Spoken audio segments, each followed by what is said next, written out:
By 2 p.m. that Friday afternoon, I'd be sitting in First National Bank transferring $247,000 from the college savings accounts I'd been secretly funding for 15 years. Money that would have paid for both of my grandchildren's complete university educations, all because my son Michael had just told me I was becoming a financial burden he couldn't afford to support, never knowing that I'd been the one quietly ensuring his children's educational future while living on half my actual income to build their nest egg.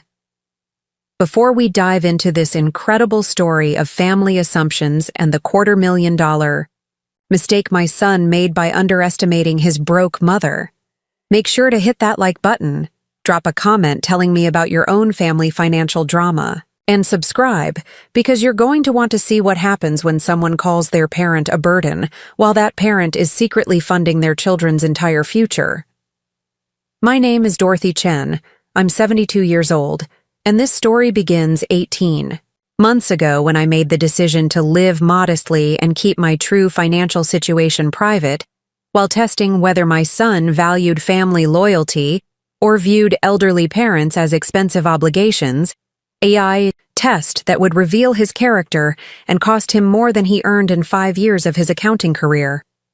But to understand how I ended up withdrawing my grandchildren's college fund after being called a financial burden by the son I'd quietly supported for decades, you need to know who I was before retirement changed my apparent circumstances, and before my son's assumptions about elderly parents led him to make the most costly mistake of his relationship with his mother.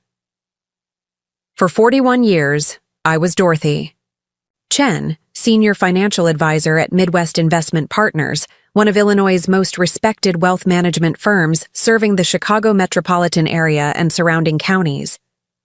I didn't just help clients plan for retirement or manage their savings accounts.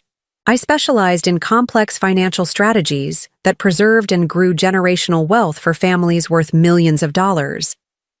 My role at Midwest Investment Partners required managing portfolios totaling over $150 million in client assets across 200 active accounts, ranging from young professionals starting their first investment accounts to multi-generational families requiring sophisticated estate planning, tax optimization strategies, and wealth preservation techniques that most financial advisors never encounter in their entire careers. I held securities licenses for investment advisory services, insurance planning, and estate planning coordination that required annual continuing education in federal tax law, investment regulations, and fiduciary responsibility standards. My expertise wasn't just theoretical knowledge from certification programs. I had hands-on experience navigating market crashes that destroyed other advisors' client portfolios while protecting and growing wealth for families who trusted me with their financial futures. The 2008 financial crisis, which devastated retirement accounts across the country and destroyed the savings of millions of Americans, actually enhanced my professional reputation because my conservative investment strategies and diversification approaches protected my clients from catastrophic losses while positioning them for recovery growth that outpaced market averages over the following decade. My specialization within Midwest Investment Partners focused on education funding strategies, helping parents and grandparents create systematic savings plans that would cover rapidly rising college costs while maintaining family financial stability and tax efficiency. I developed 529 education savings programs, Coverdell education accounts, and trust fund strategies that maximized educational funding while providing flexibility for changing family circumstances and educational goals.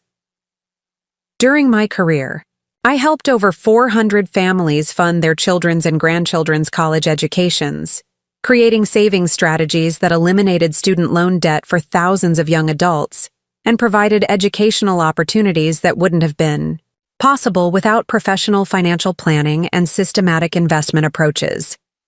My client base included everyone from middle-class families earning $75,000 annually who needed efficient college savings plans to wealthy families worth $50 million who required complex trust structures and estate planning coordination. I understood how to create educational funding strategies for any income level while optimizing tax advantages and investment growth that would meet long-term educational goals. But more importantly, my career provided the financial expertise and investment returns that allowed me to build substantial personal wealth while raising my son Michael as a single mother after my husband James died in a tragic car accident when Michael was only 12 years old. James's death in March 1995 wasn't just an emotional catastrophe. It was a financial crisis that required immediate strategic planning to ensure Michael's stability, educational opportunities, and emotional security during the most challenging period of his adolescent development. James had been earning $52,000 annually as a high school principal and athletic director, and his sudden death reduced our household income by over 60%, while simultaneously creating new expenses for grief counseling, increased childcare costs, and the practical challenges of single parenthood. The life insurance settlement of $150,000 seemed substantial in 1995, but it represented our entire financial safety net for Michael's remaining childhood years and my long-term security as a single parent working in a demanding professional career. Every decision about that money would determine whether Michael could attend college without crushing student loan debt, and whether I would have adequate retirement savings after supporting him through his educational years and early adult development. 2. 38 years old, suddenly widowed and working 60-hour weeks in a high-pressure financial services career, while raising a grieving 12-year-old who had lost his father during the most formative years of his social and academic development. I faced choices that would shape both of our futures for decades to come. My professional financial advisor training taught me that emotional decisions during family crises often create long-term financial problems that compound over time. So, I approached James's life insurance settlement with the same systematic analysis and strategic planning that I used for my most important client portfolios. First, I used $75,000 to pay off our mortgage completely, eliminating our largest monthly expense and ensuring that Michael would always have stable housing, regardless of economic changes, job market fluctuations, or unexpected expenses that might arise during his teenage years and college preparation. Owning our modest 3-bedroom ranch house outright reduced our monthly living expenses from $1,450 to $945, covering property taxes, utilities, basic maintenance costs, and homeowners insurance. This financial breathing room was crucial because my salary of $48,000 annually had to cover everything else: groceries, clothing, healthcare co-payments, transportation costs, school supplies, Michael's extracurricular activities, and the countless expenses associated with raising an active teenager who needed emotional support, academic resources, and social opportunities that would help him process his grief while maintaining normal adolescent development. The remaining $75,000 from James's life insurance became the foundation for 2 separate investment accounts that I managed with the same professional expertise I provided to my wealthiest clients. I allocated $45,000 to Michael's college fund, invested in a diversified portfolio of mutual funds and index investments that would grow over 6 years before he needed the money for university expenses.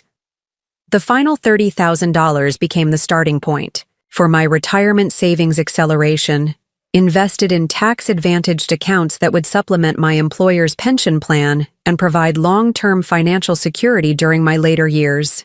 I was determined that James's death would not prevent me from building the kind of wealth that would ensure my independence and allow me to support Michael's family if needed during my retirement years. But financial planning was only part of managing our family crisis.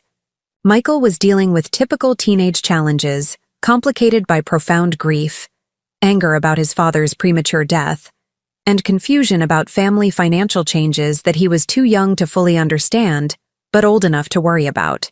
Constantly. He needed professional counseling to process his loss, consistent emotional support from a mother who was also grieving while trying to maintain professional competence, and the kind of stability that helps adolescents develop healthy coping mechanisms for trauma while maintaining academic performance and social relationships. My position at Midwest Investment Partners provided excellent health insurance that covered Michael's medical needs and psychological counseling, but more importantly, it gave me access to financial planning expertise that most single parents couldn't afford during family crises. Your father wanted you to have every educational opportunity possible, I told Michael when explaining our college planning strategy during one of many conversations about our family's financial future. We're going to invest his insurance money very carefully so it grows enough to cover your university costs without limiting your choices or burdening you with student loans that would affect your career decisions. My investment strategy for Michael's college fund was aggressive, but carefully diversified, using my professional knowledge to maximize growth potential while managing risk through asset allocation and systematic rebalancing. I treated his education fund like a high-priority client account, monitoring performance quarterly and adjusting strategies based on market conditions and time horizon considerations. By Michael's sophomore year in high school, his college fund had grown to $68,000, and by graduation in 2001, it totaled $94,000, enough to cover 4 years at the University of Illinois with minimal student loan requirements. My systematic investment approach and professional financial expertise had transformed James's life insurance settlement into educational security that gave Michael freedom to choose his academic path based on intellectual interests rather than financial limitations. During Michael's high school years, I also began accelerating my own retirement savings and investment growth, taking advantage of market opportunities and maximum contribution limits to build wealth that would provide comfortable retirement income while preserving principal for potential family emergencies or inheritance planning. My annual income at Midwest Investment Partners had grown to $72,000 by 2000, and I was contributing the maximum allowable amounts to tax-advantaged retirement accounts while maintaining additional investment portfolios that would provide flexibility and liquidity during my later years. Michael graduated from the University of Illinois in 2005 with a bachelor's degree in accounting and only $8,000 in student loans, remarkably low debt that allowed him to accept entry-level positions based on career development potential rather than immediate salary requirements. He was intelligent, professionally capable, and well-prepared for building the successful accounting career that James and I had always envisioned for our son. Mom, I know you sacrificed a lot to make college possible without crushing debt. Michael told me during his graduation celebration dinner at a nice restaurant in Champaign. I promise I'll build the kind of career that makes your investment worthwhile and allows me to provide for my own family the same way you provided for me during the hardest time of our lives. I was proud of Michael's academic achievement and optimistic about his career prospects, but more importantly, I was satisfied that I had successfully navigated single parenthood while building financial security that would benefit both of us for decades to come. After Michael's graduation, I continued working at Midwest Investment Partners for another 12 years, gradually advancing to senior partner status and seeing my annual income reach $135,000 by the time I retired in 2017 at age 65. My retirement planning had been methodical and highly successful, maximizing contributions to tax-advantaged accounts, maintaining diversified investment portfolios, and building wealth that would provide comfortable retirement income without requiring any dependence on family support. During my final decade of employment, I focused intensively on wealth accumulation and retirement preparation, taking advantage of catch-up contribution limits for workers over 50, and positioning my investment portfolios for the transition from growth focus to income generation that would support my retirement lifestyle. My expertise in financial planning allowed me to optimize tax strategies, coordinate Social Security timing for maximum benefits, and structure my retirement accounts for efficient distribution that would minimize tax liabilities while providing steady income throughout my expected lifespan. When I retired in December 2017, my financial situation was more secure than most people could imagine. My investment accounts totaled $1.1 million, including $650,000 in tax-advantaged retirement accounts and $450,000 in taxable investment portfolios that provided flexibility for early retirement distributions and emergency funding. My pension from Midwest Investment Partners provided $3,400 monthly starting at age 65, and Social Security benefits added another $2,100 monthly when I began collecting at full retirement age. Combined with my paid-off house worth $220,000 in the appreciating Chicago suburban market, I had both substantial assets and reliable income streams that supported comfortable retirement without touching principal investment amounts. My total monthly retirement income of $5,500 easily covered all living expenses, including property taxes, utilities, groceries, healthcare premiums, transportation costs, and discretionary spending for travel, hobbies, and family gifts. I was financially independent and secure, with resources that would last throughout my lifetime while providing substantial inheritance for Michael's family. But most importantly, I had 41 years of professional financial expertise that allowed me to create sophisticated strategies for building generational wealth, knowledge that would soon benefit my grandchildren in ways that Michael never suspected and couldn't have imagined when he began making assumptions about my financial capacity and family value. When Michael married Jennifer Walsh in September 2008, I was genuinely happy about his choice of life partner and optimistic about their future together. Jennifer was a registered nurse working at Northwestern Memorial Hospital, earning $68,000 annually, and together they had combined household income of $145,000 that supported a comfortable middle-class lifestyle in their suburban Chicago community. Michael had progressed steadily in his accounting career, advancing from entry-level staff accountant to senior accountant, and eventually to supervisor positions that came with increased responsibilities and salary growth that reflected his professional competence and work ethic. When they purchased their first home in Palatine, a nice 4-bedroom colonial in a good school district, I was proud of their financial responsibility and pleased that they were building equity and establishing roots in a community that would provide stability for their future family. Their children arrived right on schedule with their family planning goals. Emma was born in April 2010, followed by David in September 2012. Both children were healthy, intelligent, and clearly destined for the kind of educational opportunities that would require substantial financial investment over the next 2 decades. As I watched my grandchildren grow and develop, I began implementing a sophisticated long-term education funding strategy that would ensure both Emma and David could attend the finest universities in the country without any financial limitations or student loan burdens that might affect their career choices or life opportunities. But I kept this college funding strategy completely secret from Michael and Jennifer, allowing them to believe they were responsible for planning and saving for their children's educational expenses, while I quietly ensured that financial constraints would never limit Emma and David's academic potential or university choices. The college fund strategy I developed for my grandchildren was both sophisticated and systematic, designed to provide complete educational funding while remaining completely invisible to Michael and Jennifer's household budgeting and financial planning discussions. I opened separate 529 education savings accounts for both Emma and David within 6 months of their births, starting with initial deposits of $10,000 each that I transferred from my retirement investment accounts. These funds were invested in age-appropriate portfolios that prioritized growth during their early years and would gradually shift toward capital preservation as they approached college age. Beginning when Emma turned 1 year old, I established systematic monthly contributions of $750 to each child's education account, $500 total monthly that represented approximately 27% of my retirement income.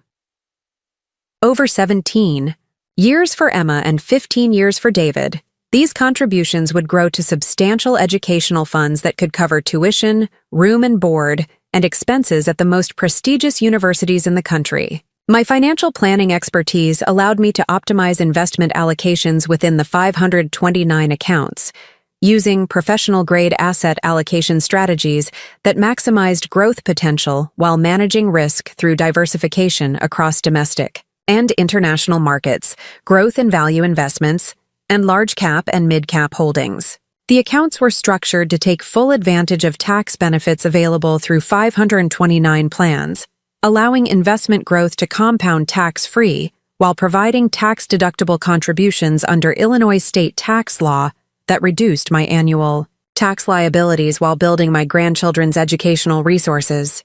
But I kept the entire college fund operation completely secret from Michael and Jennifer, allowing them to worry about education costs and develop their own college savings plans, while I quietly ensured that Emma and David would have educational opportunities that exceeded anything their parents could provide through their middle-class household income. By Emma's 13th birthday in 2023, her education account had grown to $187,000, while David's account at age 11 contained $142,000. Combined, the education funds totaled $329,000 and were on track to exceed $400,000 by the time Emma reached college age, providing resources that would cover complete educational expenses at elite universities while leaving substantial funds for graduate school or professional development. More importantly, I wanted to observe whether Michael would treat his aging mother as a valuable family member deserving care and respect, or whether he would view me as a potential financial burden when he assumed I had limited resources and might need family support during health crises or economic emergencies. During my retirement years from 2017 to 2024, I maintained a carefully modest lifestyle that concealed my true financial capacity while observing Michael's attitudes toward elderly parents and family financial responsibilities that might arise as I aged and potentially required assistance. I continued living in my paid-off house, drove a reliable but 10-year-old Honda Civic, shopped at discount stores and used coupons for groceries, and avoided expensive purchases or lifestyle upgrades that would reveal my substantial retirement income and investment assets to family members who might make assumptions about my wealth. To Michael and Jennifer, I appeared to be a typical retiree living on modest fixed income, someone who was financially stable and independent, but not wealthy, self-sufficient but potentially vulnerable to unexpected healthcare costs or economic changes that could create family financial obligations in the future. Mom seems to be managing her retirement income pretty well, Michael would tell Jennifer when they discussed my financial situation during family gatherings. She's got her house paid off and her pension and Social Security, so she doesn't seem to need help with anything major right now.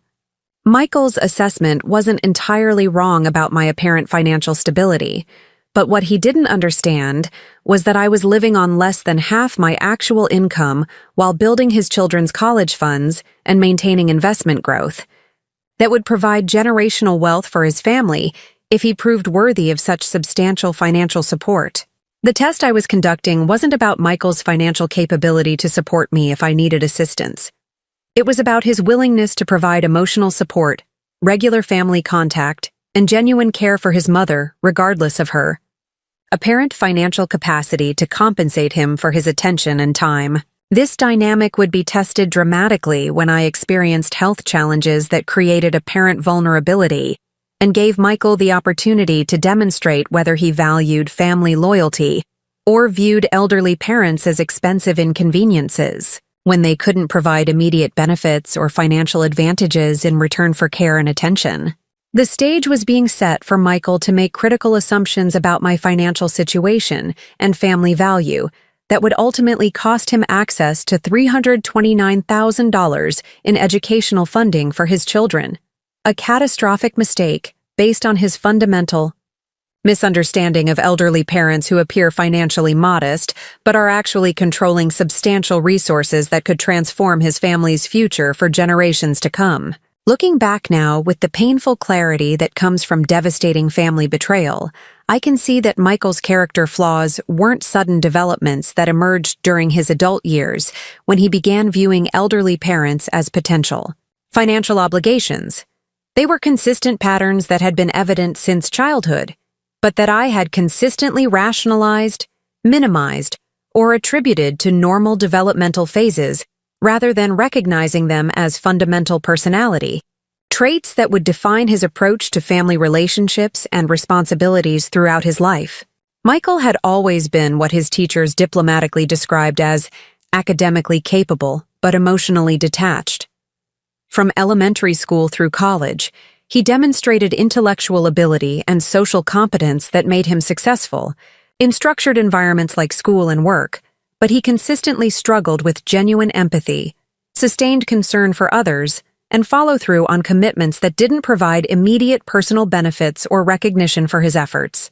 During his elementary years at Lincoln Elementary School in our suburban Chicago community, Michael excelled in subjects that showcased his analytical abilities and earned individual recognition. Mathematics competitions, where his quick problem-solving skills gave him advantages over classmates. Science fair projects, where his systematic approach and presentation abilities impressed judges and teachers, and academic contests where his natural intelligence allowed him to outperform peers without requiring significant collaborative effort or team coordination. But he would consistently avoid activities that required patience with slower learners, sustained emotional investment in group outcomes, or sacrifice of his personal academic goals to help classmates who might benefit from his knowledge and capabilities. Group projects became exercises in either completely dominating the work to ensure he received the recognition and grades he wanted, or contributing absolute minimum effort if he determined that his teammates weren't capable of helping him achieve his individual academic objectives. Michael is exceptionally bright and has tremendous academic potential. His fourth-grade teacher, Mrs. Rodriguez, wrote in a parent-teacher conference report that I still remember word for word because it captured something troubling about his approach to relationships and responsibilities that would persist throughout his development. However, he seems to have significant difficulty understanding how his actions affect other people and rarely volunteers to help classmates who are struggling with concepts he has already mastered with ease. When I discussed this feedback with Michael, hoping to help him understand the importance of kindness, community cooperation, and using his abilities to benefit others rather than just himself, his response revealed the calculating, self-centered thinking that would characterize his approach to family relationships throughout his adult life. "Mom, why should I slow down my own learning to help kids who can't keep up with the lessons?" he asked with genuine puzzlement, as if concern for others was an unreasonable expectation that interfered with logical academic planning. "If I spend too much time helping them understand things I already know, I might fall behind in my own work or miss opportunities to learn more advanced concepts."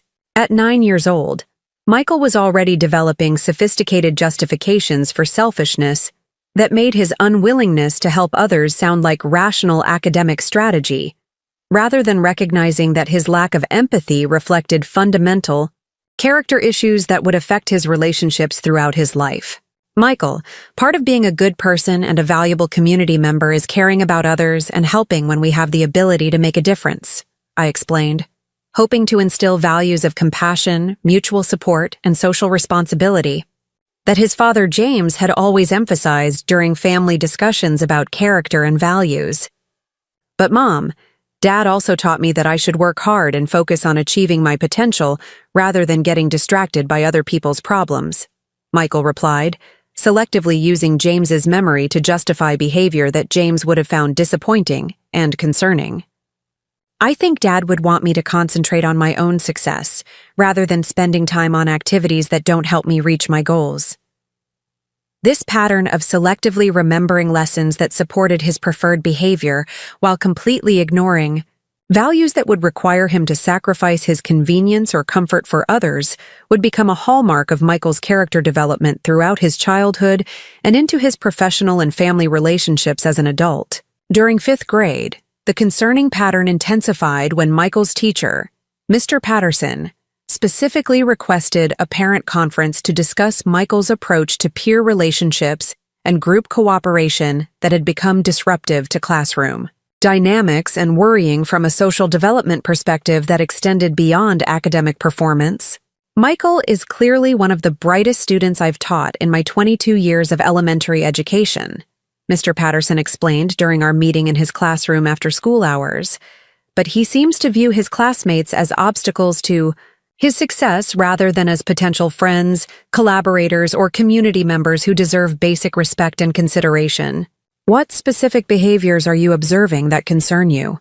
I asked, feeling defensive about criticism of Michael's academic focus while also genuinely worried about reports of social difficulties that could affect his long-term emotional development and relationship-building capabilities.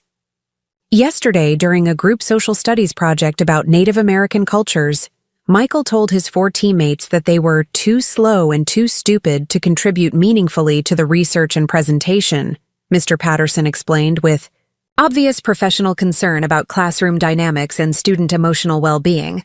He then completed the entire project himself, including sections that were specifically assigned to other students, and presented it as his individual work rather than acknowledging any team collaboration or shared effort. When I explained that group projects are designed to teach collaboration skills, mutual respect, and shared responsibility, and that excluding his teammates defeated the entire educational purpose of the assignment, Michael's response was that he didn't care about their feelings or learning experiences as long as he received the grade he deserved for his individual academic effort and knowledge demonstration. This incident should have been a major warning sign that Michael was developing seriously concerning attitudes about relationships, mutual responsibility, and basic respect for others that required immediate attention and character development, intervention. But instead of recognizing it as a fundamental character issue that needed sustained correction and guidance, I chose to interpret his behavior as the natural result of being intellectually gifted in an educational system that didn't always provide appropriate challenges or recognition for academically advanced students. He's just very driven and competitive about academic achievement, I explained to Mr. Patterson, unconsciously making excuses for behavior that was clearly problematic and hurtful to other children. Michael has always been focused on excellence and high performance. Maybe he just needs to be around other students who can match his intellectual level and academic standards. Mrs. Chen, the concerning issue isn't Michael's intelligence, academic drive, or desire for excellence, Mr. Patterson replied gently but firmly, trying to help me understand that I was missing the real problem. The issue is his complete lack of concern for how his actions affect other people and his willingness to hurt others emotionally and socially to achieve his personal academic goals. These are character problems that go far beyond academic placement or intellectual stimulation. Michael needs to learn that real success requires collaboration, empathy, and the ability to work effectively with people who have different strengths and capabilities. He continued with the patience of an experienced educator who had seen similar patterns before. If he doesn't develop these social and emotional skills now, he'll struggle with teamwork, leadership, and meaningful relationships throughout his professional and personal life, regardless of how intelligent or academically successful he becomes. This conversation should have prompted serious reflection about Michael's character development and immediate intervention to address his troubling attitudes about relationships, mutual respect, and social responsibility. But I was still dealing with the emotional and practical challenges of single parenthood following James's death, and I found it easier to focus on Michael's academic achievements rather than confronting difficult behavioral issues that would require sustained attention, consistent correction, and potentially uncomfortable family conversations about values and character. He'll learn to work better with others when he's in more challenging academic environments with peers who can keep up with his intellectual capabilities, I rationalized to myself, convincing myself that Michael's selfishness and lack of empathy were temporary phases that would resolve naturally as he matured and found more appropriate academic and social peer groups. The pattern continued and actually became more pronounced during middle school at Roosevelt Middle School, where Michael's academic abilities earned him placement in advanced courses and gifted programs that provided intellectual challenges, but also created new opportunities for him to demonstrate his unwillingness to support others or prioritize group success over individual recognition and personal advancement. In 7th grade, Michael joined the school's academic decathlon team, which should have been an excellent opportunity for him to learn teamwork, mutual support, and collaborative problem-solving while pursuing intellectual challenges that matched his academic capabilities and competitive interests. But his approach to team participation revealed the growing depth of his self-centered thinking and his fundamental inability to understand that group success required individual sacrifice, mutual encouragement, and genuine investment in teammates' improvement and confidence building. Michael is incredibly knowledgeable and performs excellently during individual competition segments. His academic decathlon coach, Ms. Foster, explained during a parent meeting that she had requested to discuss team dynamics and Michael's impact on overall group performance.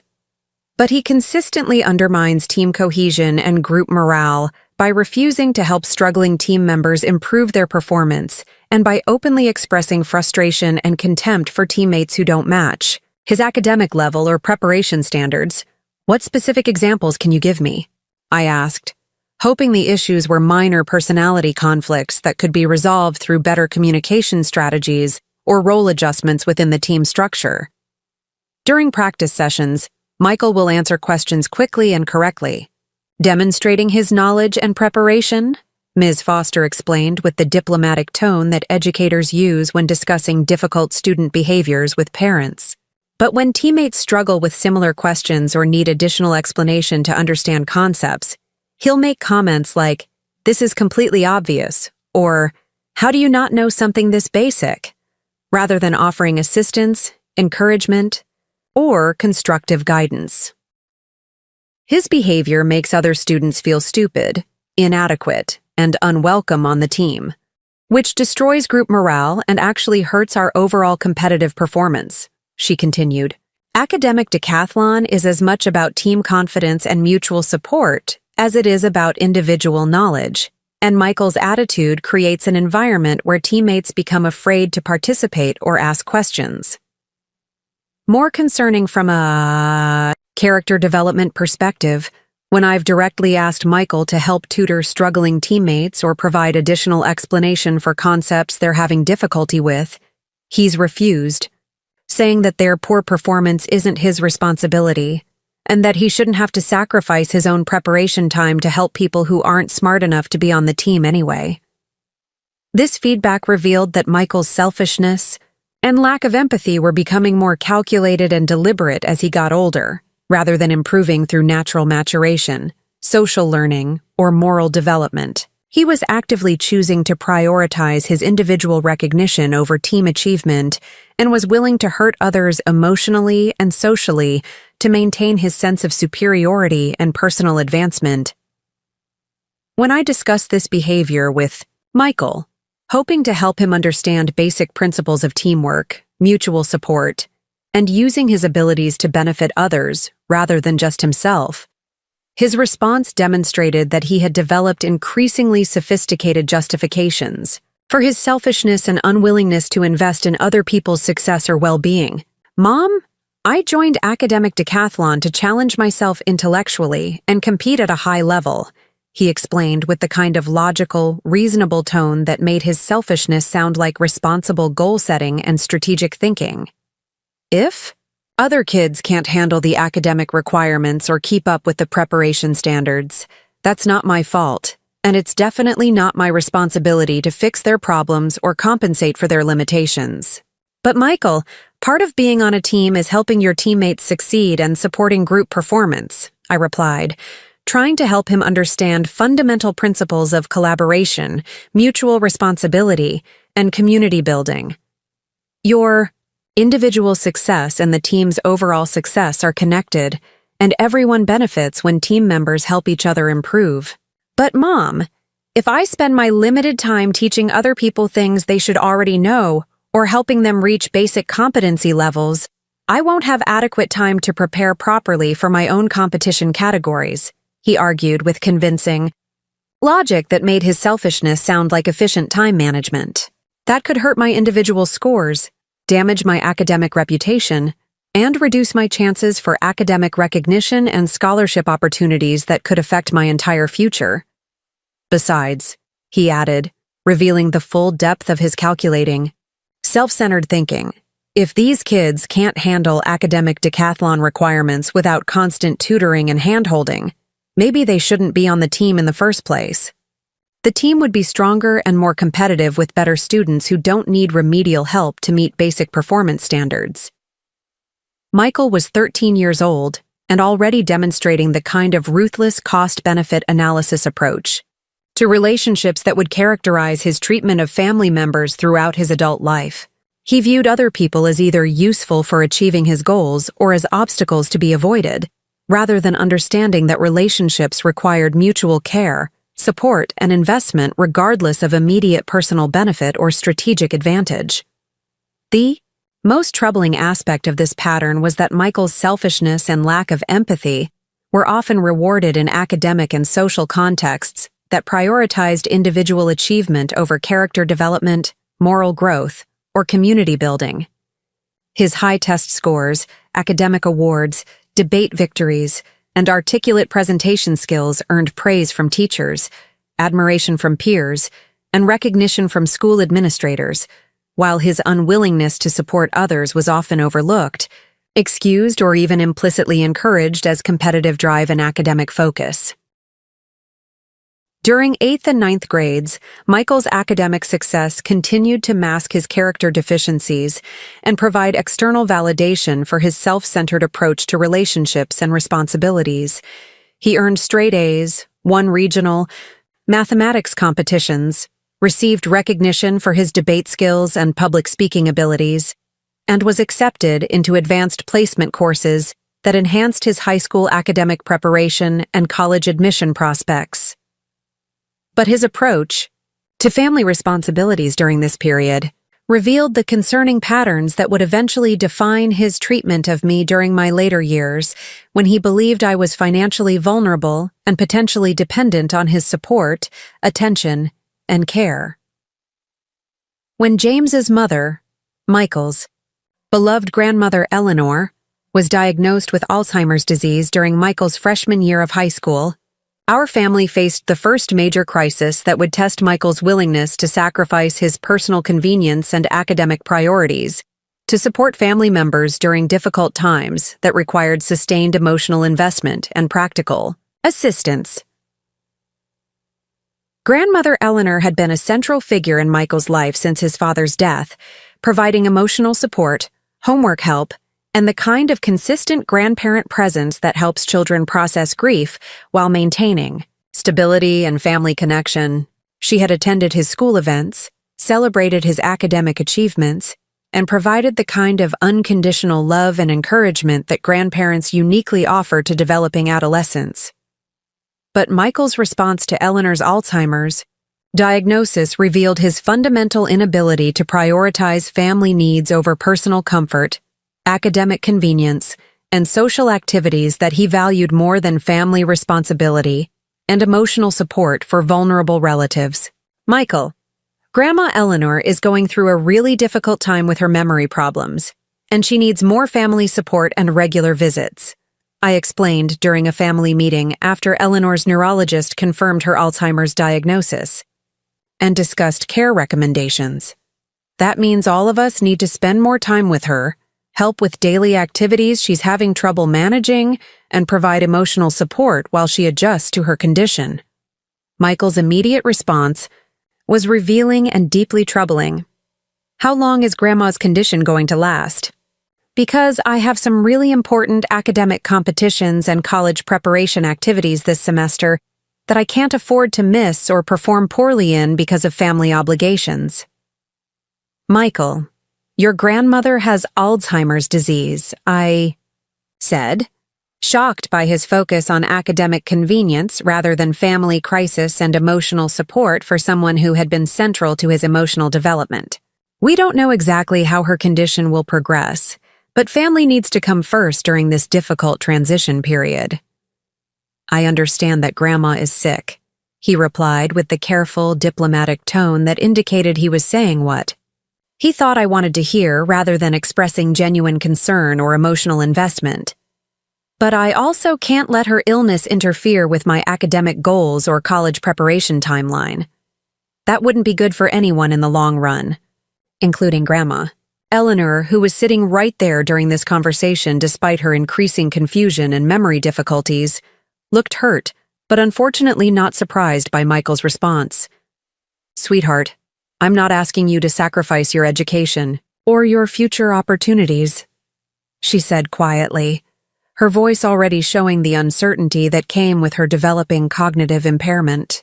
"I'm just hoping you'll visit more often and maybe help your mother with some of the extra responsibilities that my condition is creating for our family."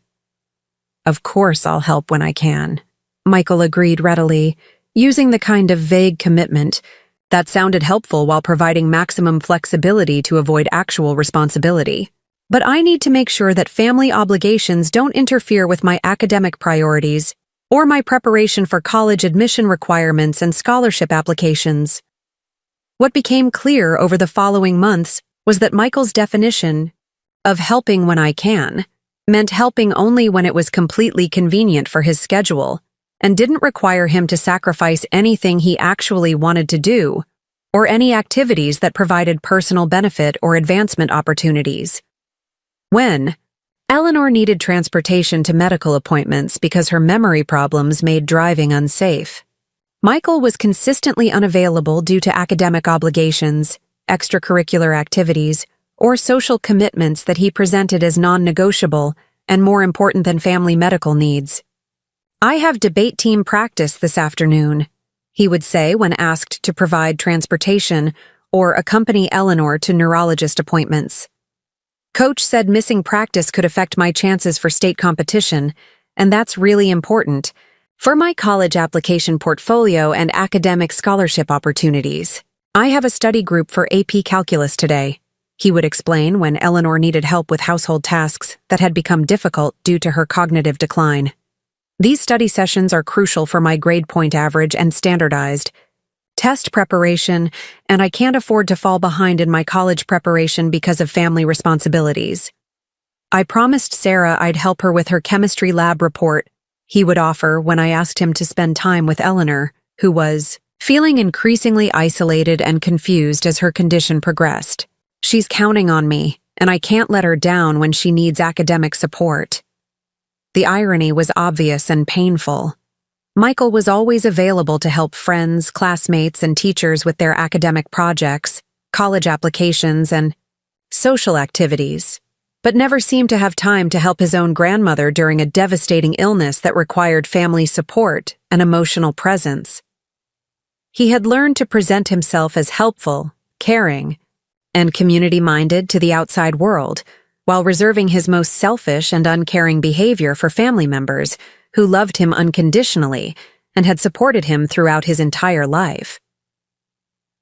When Eleanor's condition worsened during Michael's junior year of high school, and she needed more intensive daily assistance with basic activities like medication management, meal preparation, and safety supervision, Michael's absence from family caregiving became even more pronounced and obviously deliberate.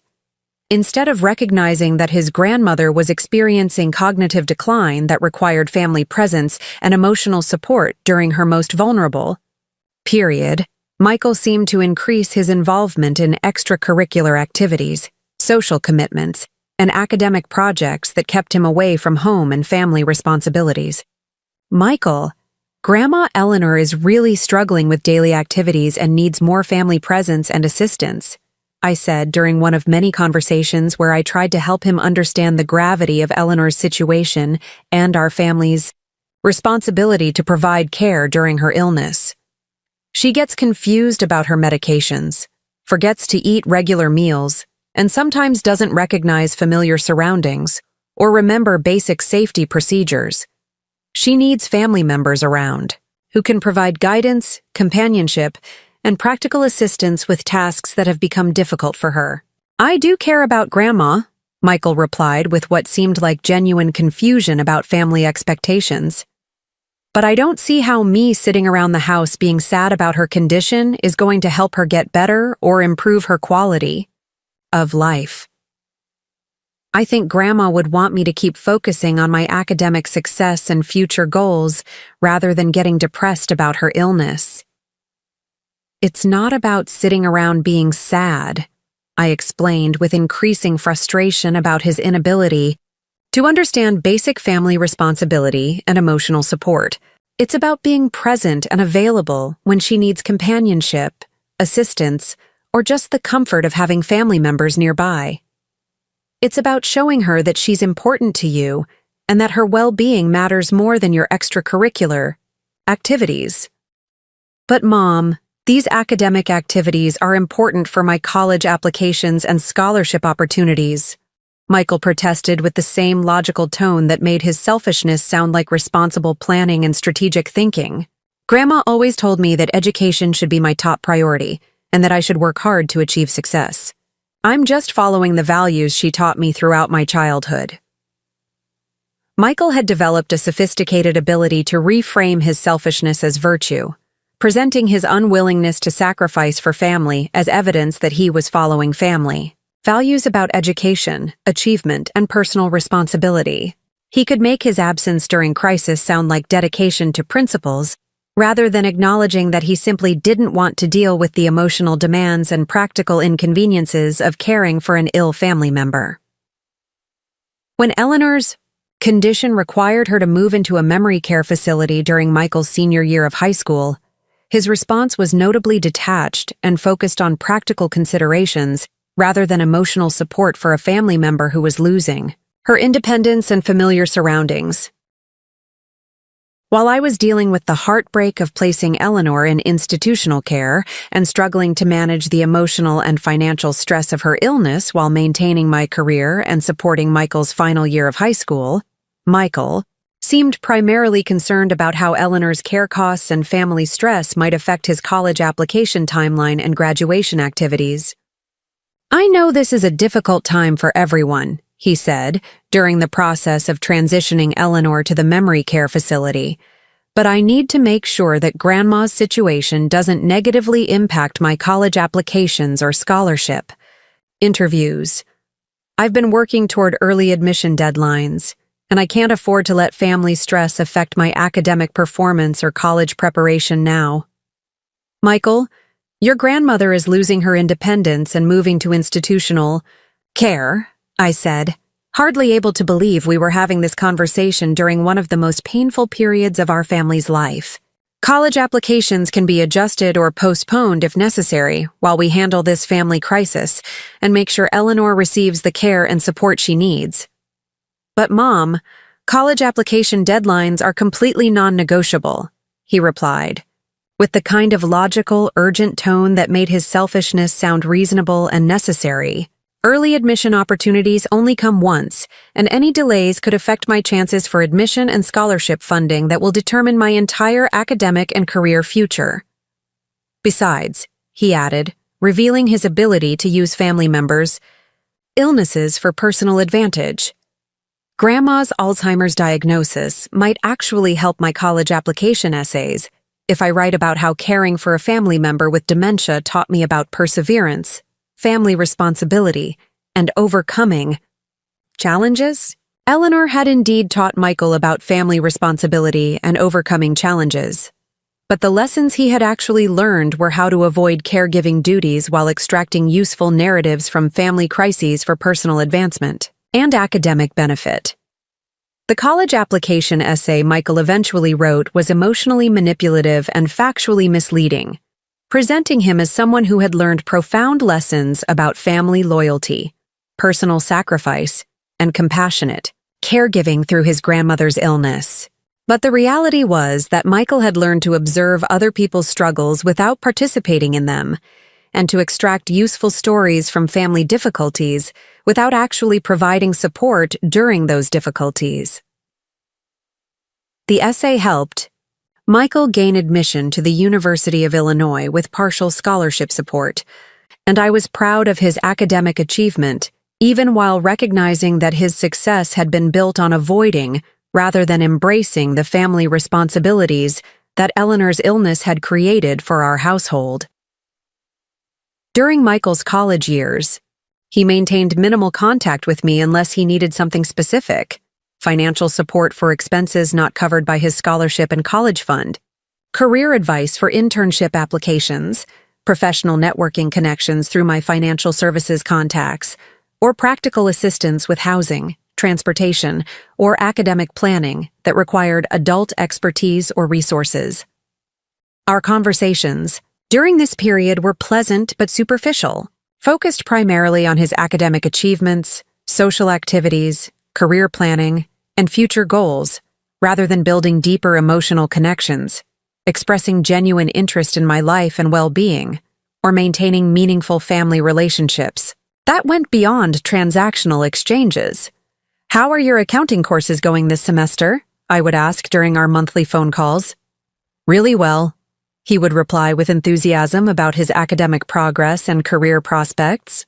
"I'm maintaining a 3.9 GPA, and I've been selected for a competitive internship program with Ernst & Young that could lead to excellent job opportunities and professional connections after graduation." That's wonderful news. "How are you feeling?" "About Grandma Eleanor's condition?" "I know her memory problems have been getting worse." "Oh, that situation. I'm handling it fine," he would respond with obvious discomfort about emotional topics and family health issues. "I've learned to focus on positive memories and practical planning rather than dwelling on sad situations that I can't control." Speaking of practical planning, I wanted to ask if you could put me in touch with your contact at First Chicago Bank. I'm applying for their summer internship program, and a personal recommendation would really strengthen my application. Michael had developed an impressive ability to redirect conversations away from emotional topics, family relationships, and genuine personal connection toward practical matters where I could provide tangible benefits for his career development, academic advancement, or personal goals. He never directly refused to discuss feelings, family relationships, or emotional support, but he consistently steered our interactions toward areas where he could gain something useful while avoiding topics that would require him to provide emotional investment, family care, or genuine concern for others' well-being. This pattern continued after Michael's graduation in 2005, when he moved back to the Chicago area and began building his accounting career while maintaining geographic proximity to family, but emotional distance that allowed him to appear connected while avoiding meaningful involvement in family life and responsibilities.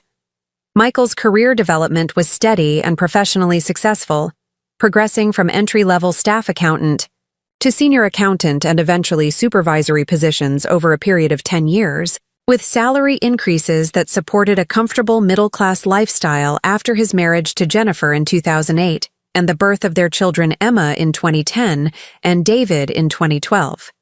But throughout this period, Michael's approach to our family relationship remained consistently superficial and self-serving. He would visit when it was convenient for his schedule, include me in family celebrations that enhanced his image as a caring son and family man, and maintain contact that met social expectations without requiring genuine emotional investment or sacrifice of his personal priorities and comfort.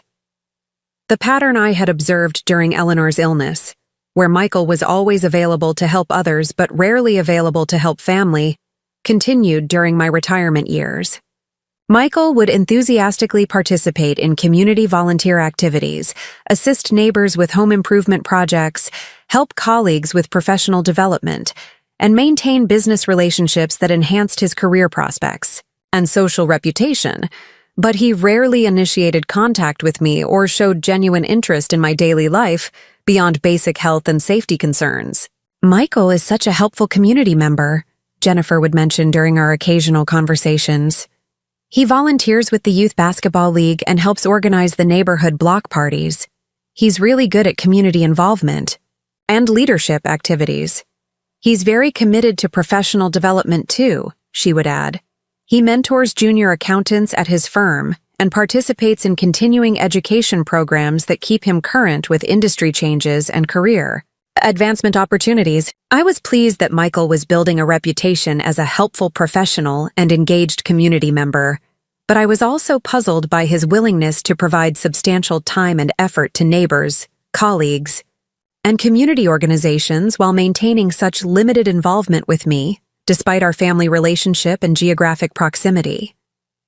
The explanation became clear during conversations where Michael would describe his community involvement and professional activities as networking, reputation building, and career development that enhanced his professional image and created social connections that could benefit his advancement opportunities and family social status in their suburban community. It's important to be known as a reliable, helpful person in your professional and social circles, he would explain when I asked about his various volunteer commitments and community activities. People remember when you provide assistance and support, and those relationships create opportunities for business referrals, career advancement, and social connections that benefit the entire family. Michael had learned to provide assistance strategically, focusing on relationships that enhanced his professional reputation or could provide future benefits for his career and social standing, while minimizing investment in family relationships that he viewed as established, permanent, and requiring minimal maintenance to preserve. This calculating approach to relationships, evaluating the costs and benefits of time investment, and focusing energy on connections that provided maximum return on his effort, would ultimately define his response to my aging and his assumptions about my financial situation during the period when I was secretly funding his children's college education while appearing to live on modest retirement income. The stage was being set for Michael to make the most costly miscalculation of his life, based on assumptions about my financial vulnerability and family value, that would prove to be catastrophically wrong when he needed to choose between his convenience and my well-being during a health crisis that would reveal his true character and cost him access to educational resources for his children that exceeded his wildest imagination.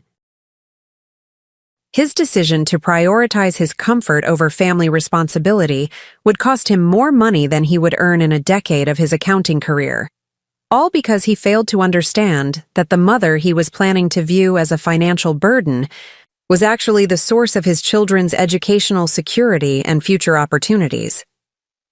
In September 2023, 14 months after I had begun living modestly to test Michael's character while secretly building his children's college funds, I experienced the health crisis that would create the vulnerability Michael needed to reveal his true priorities and make the assumptions about my financial situation that would ultimately cost him access to educational resources worth more than his annual salary for the next 5 years. The crisis began subtly with what I initially dismissed as typical aging concerns: occasional shortness of breath during my usual morning walks around the neighborhood, mild chest discomfort that I attributed to stress or indigestion, and episodes of fatigue during routine activities like grocery shopping or household maintenance that I had always managed easily throughout my retirement years. At 71 years old, I had been fortunate to maintain excellent health throughout my later years.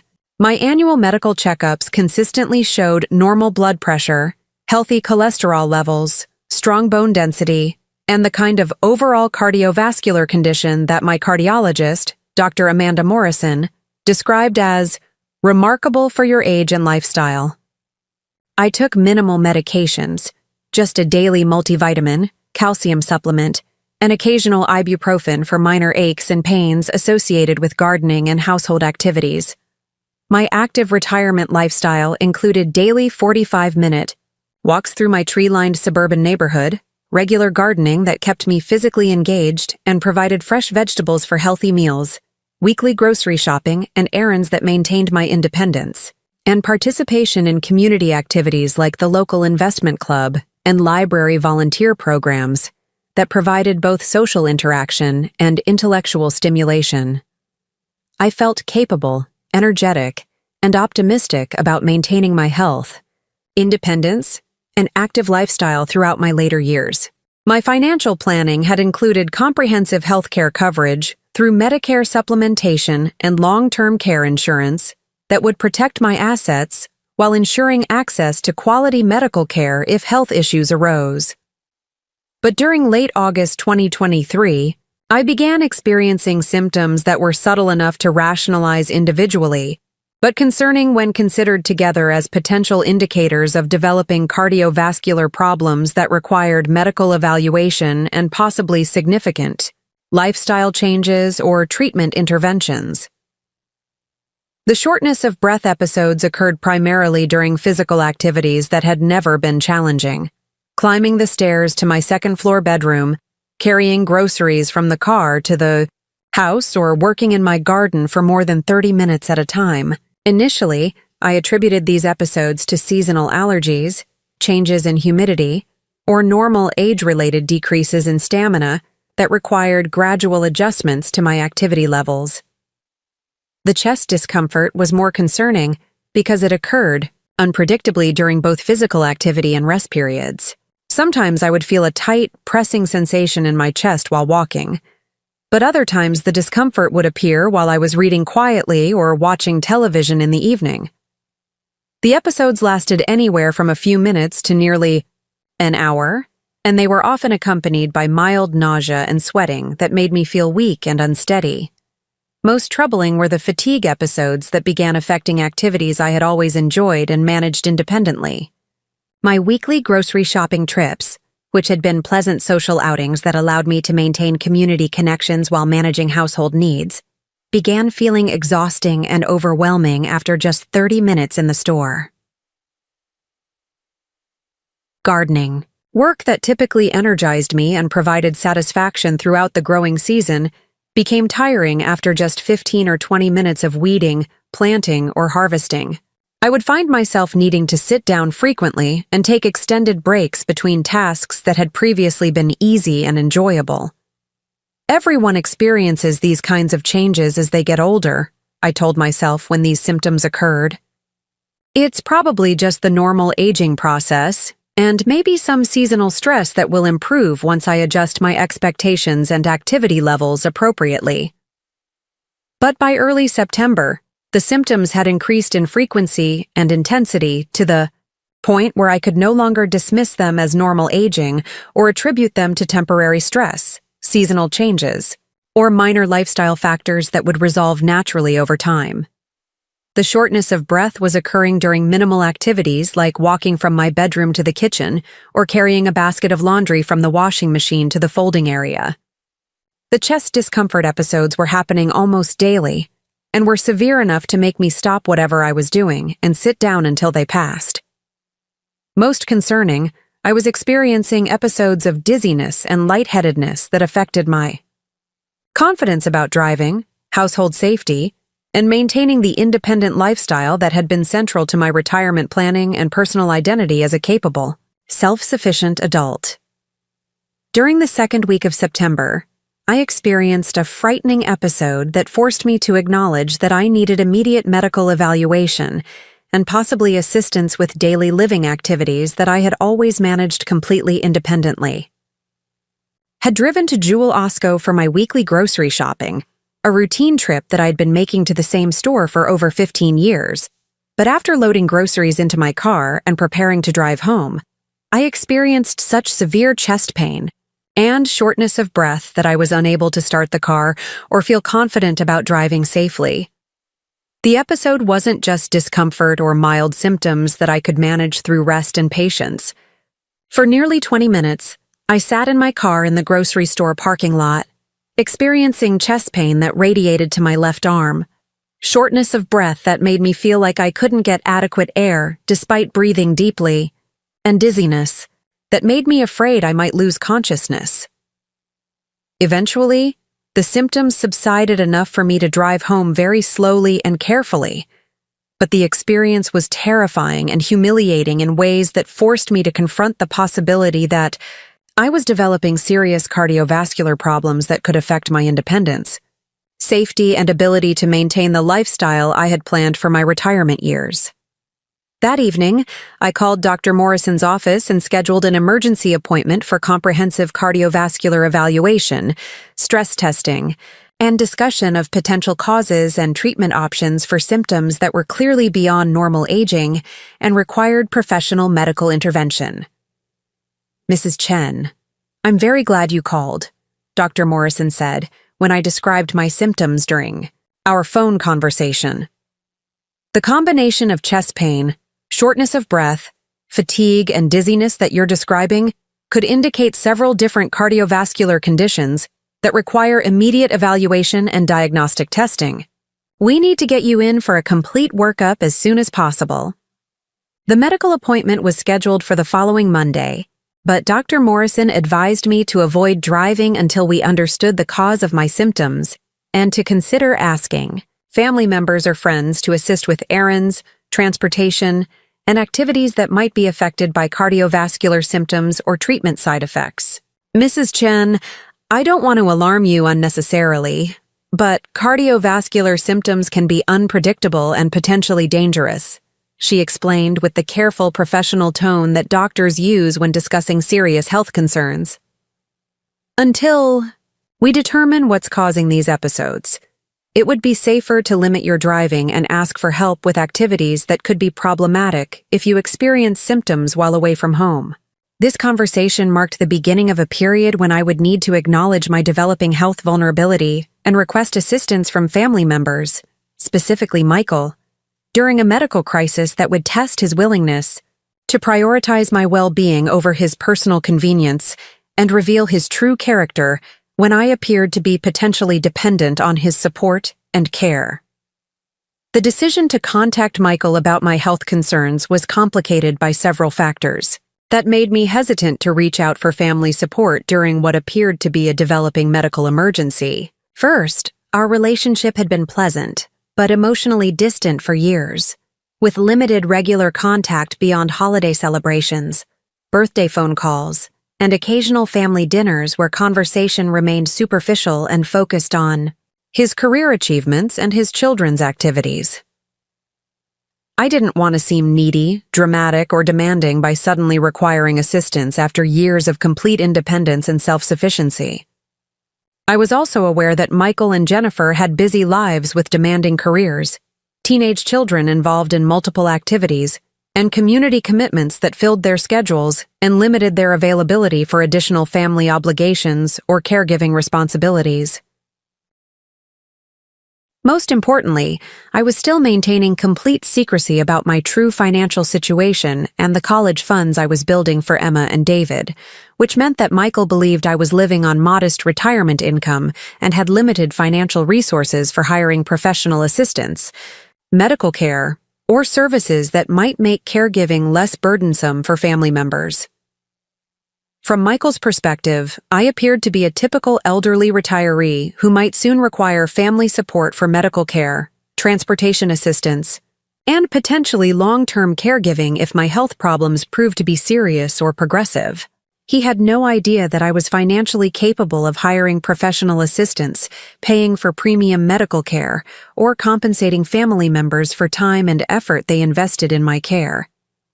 But Dr. Morrison's advice about avoiding driving and seeking assistance with daily activities made it clear that I needed family support during my medical evaluation and treatment. Regardless of the potential complications or relationship dynamics that might result from acknowledging my health vulnerability and apparent dependence on others. On Thursday evening, September 14th, 2023, I called Michael and explained my cardiovascular symptoms, upcoming medical appointments, and need for temporary assistance with transportation, and possibly other daily activities until my condition could be diagnosed and treated effectively. "Mom, what kind of symptoms are you having?" Michael asked when I explained that I needed to discuss some health concerns and might need family assistance for the next few weeks while I underwent medical evaluation. "I've been experiencing chest pain, shortness of breath, and some dizziness episodes that my cardiologist wants to evaluate immediately," I explained, trying to sound calm and factual rather than alarmed or dramatic about symptoms that were genuinely frightening. "She's advised me to avoid driving until we understand what's causing these problems, so I was hoping you might be able to help with transportation to medical appointments and maybe some errands until we get this figured out." "Chest pain and dizziness?" Michael's tone immediately shifted to what sounded like concern, but which I would later realize was actually calculation about the potential time commitment, inconvenience, and caregiving responsibilities that my health problems might create for his already busy schedule and family obligations. "What kind of chest pain? Are we talking about serious heart problems that could require ongoing care and family assistance?" "I don't know yet," I admitted, feeling vulnerable about acknowledging cardiovascular symptoms that made me sound potentially incapacitated and unable to maintain my independence. "Dr. Morrison wants to run stress tests, echocardiograms, and other diagnostic procedures to determine what's causing the symptoms and what kind of treatment might be necessary." "When is your appointment?" Michael asked, and I could hear him discussing the situation with Jennifer in the background before returning to our conversation with obvious reluctance about the scheduling complications my medical needs might create. "Monday at 9 a.m. for the initial consultation, and she mentioned that I'll probably need additional testing appointments throughout the week depending on what she finds," I explained. "I was hoping you could drive me to the first appointment since she specifically advised against driving myself." "Monday at 9 a.m., Michael repeated, and I could hear him checking his calendar with audible frustration about the timing. "That's not great for me because I have a client presentation at 11 a.m. that I really can't reschedule. How long do you think the appointment will take?" Michael's immediate focus on scheduling inconvenience rather than concern about my cardiovascular symptoms was the first clear indication of how he would approach my medical crisis, viewing my health needs as disruptions to his routine, rather than understanding that family medical emergencies require prioritizing care over convenience and professional obligations. "I'm not sure how long the appointment will take," I replied, feeling disappointed by his response, but not entirely surprised given his historical pattern of viewing family responsibilities as obstacles to his personal and professional goals. Dr. Morrison mentioned that cardiac evaluations can be comprehensive and might include multiple tests depending on what she discovers during the examination. "Multiple tests?" Michael's tone revealed obvious frustration about the potential time, commitment, and ongoing caregiving responsibilities that my health problems might require. "Mom, I can't spend entire days at medical appointments. I have work responsibilities, client obligations, and family commitments that I can't just cancel or postpone because you're having some health issues." "I understand that you're busy," I said, feeling hurt by his characterization of potentially serious cardiovascular problems as some health issues, while also feeling guilty about creating inconvenience for Michael's professional and family schedule. "Maybe I could arrange for medical transport services or ask one of my neighbors for help with transportation." "Mom, you just said you're having chest pain and dizziness," Michael replied with logic that made his reluctance to help sound like reasonable concern rather than acknowledging his unwillingness to sacrifice his convenience for family medical needs. "I don't think you should be relying on neighbors or transport services when you're having cardiovascular symptoms that could be dangerous." "What about Jennifer?" I asked, hoping that maybe Michael's wife would be more available or willing to provide assistance during my medical crisis. "Jennifer has her own work schedule at the hospital, and Emma has soccer practice, and David has piano lessons that require transportation and supervision," Michael explained, presenting his family's routine activities as equally important as my cardiovascular emergency. "We can't just reorganize our entire lives because you're having medical problems that might turn out to be minor or easily treatable." The phrase "medical problems that might turn out to be minor" minimized symptoms that my cardiologist had described as potentially serious and requiring immediate evaluation. Michael was already framing my health crisis as probably insignificant, rather than understanding that cardiovascular symptoms in a 71-year-old woman warranted family support and serious attention, regardless of the ultimate diagnosis. "Michael, I'm not asking you to reorganize your entire life," I said, trying to maintain a calm tone while feeling increasingly hurt and disappointed by his response to my request for basic family support during a health emergency. "I'm asking for help getting to medical appointments because my doctor advised against driving when I'm having cardiovascular symptoms." Okay, Michael agreed reluctantly after a long pause where I could hear him discussing scheduling options with Jennifer. "I'll figure out a way to take you to the Monday appointment. But Mom, if this turns into ongoing medical issues that require regular transportation and caregiving assistance, we're going to need to discuss other arrangements. Jennifer and I can't become full-time caregivers while managing our own careers and family responsibilities."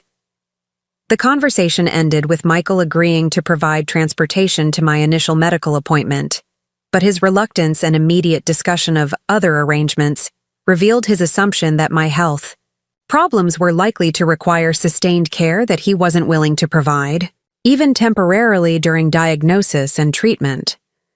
More troubling was his reference to full-time caregivers in response to a request for help with a single medical appointment, suggesting that he was already viewing my cardiovascular symptoms as indicators of long-term dependency rather than as temporary medical issues that might be easily treated once properly diagnosed and managed. The following week, while waiting for my cardiology appointment, I experienced additional symptoms that made me increasingly concerned about my condition and more dependent on others for assistance with daily activities that I had always managed completely independently throughout my retirement years. The chest. Pain episodes increased in frequency and intensity, occurring not just during physical activity, but also during rest periods when I was reading, watching television, or preparing simple meals. I found myself needing to stop frequently during routine household tasks and requiring longer recovery periods between activities that had previously been effortless. The shortness of breath became more pronounced and began affecting my sleep quality, as I would wake up during the night feeling like I couldn't breathe adequately despite being in a comfortable, familiar environment. I started sleeping propped up on multiple pillows to improve my breathing, and I began avoiding activities that required sustained physical effort or coordination.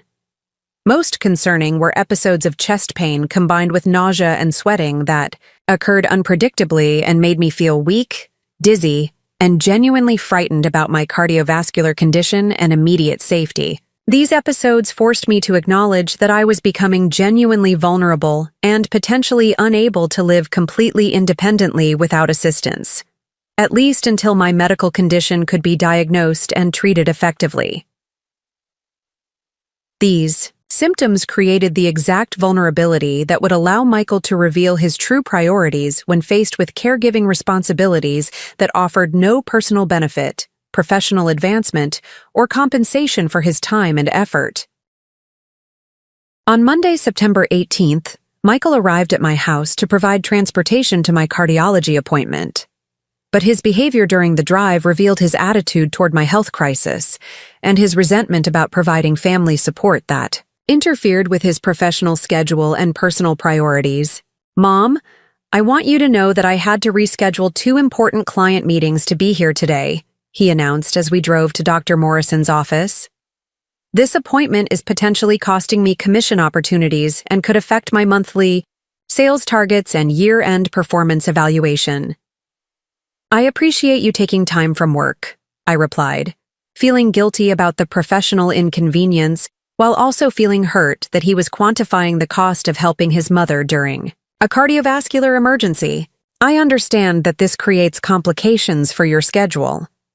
I just want to make sure you understand that this kind of schedule disruption can't become a regular pattern," Michael continued with the tone of someone establishing boundaries, rather than providing temporary family support during a health crisis. "Jennifer and I both have demanding careers and family obligations that we can't ignore every time you have medical appointments or health concerns." "Michael, I don't even know what's wrong with me yet," I said, feeling frustrated by his assumption that I would require ongoing assistance rather than hoping that my condition might be easily treatable. "This might be something that can be resolved with medication or simple lifestyle changes. But Mom, you have to be realistic about aging and cardiovascular problems," he replied with the condescending tone of someone explaining obvious facts to someone who wasn't thinking clearly. "People your age often develop chronic conditions that require ongoing medical management and family assistance. You need to start thinking about long-term care options rather than assuming that temporary help will solve these problems." Michael was already discussing long-term care options before my cardiovascular condition had even been diagnosed, suggesting that he was hoping my health problems would be serious enough to justify transferring caregiving responsibilities to professional facilities rather than expecting family members to provide support during treatment and recovery. The cardiology appointment with Dr. Morrison included comprehensive examination, electrocardiogram, blood tests, chest X-rays, and echocardiogram that led to a diagnosis of coronary artery disease with significant blockages that required immediate intervention through cardiac catheterization and possible stent placement. Mrs. Chen, The test results show that you have substantial blockages in two of your major coronary arteries, Dr. Morrison explained after reviewing diagnostic results and examination findings. This explains your chest pain, shortness of breath, and fatigue symptoms. We need to perform cardiac catheterization this week to evaluate the blockages and determine whether stent placement or bypass surgery will be necessary. What does that mean for recovery time and ongoing care requirements? Michael asked immediately, clearly focused on caregiving implications rather than my health prognosis or treatment success potential. The catheterization procedure itself is minimally invasive and typically requires only overnight hospitalization, Dr. Morrison explained. If stent placement is successful, Mrs. Chen should experience significant improvement in her symptoms within a few weeks. However, she'll need assistance with transportation to follow-up appointments, medication management to ensure proper compliance, and activity restrictions during the initial recovery period. How long will she need assistance? Michael pressed, obviously hoping for a specific end date for caregiving responsibilities. We'll reassess after the procedure, but typically patients need family support for 4 to 6 weeks while they adjust to new medications and gradually resume normal activities, Dr. Morrison replied. Mrs. Chen should experience substantial improvement fairly quickly if the intervention is successful. 6 weeks of regular assistance and transportation?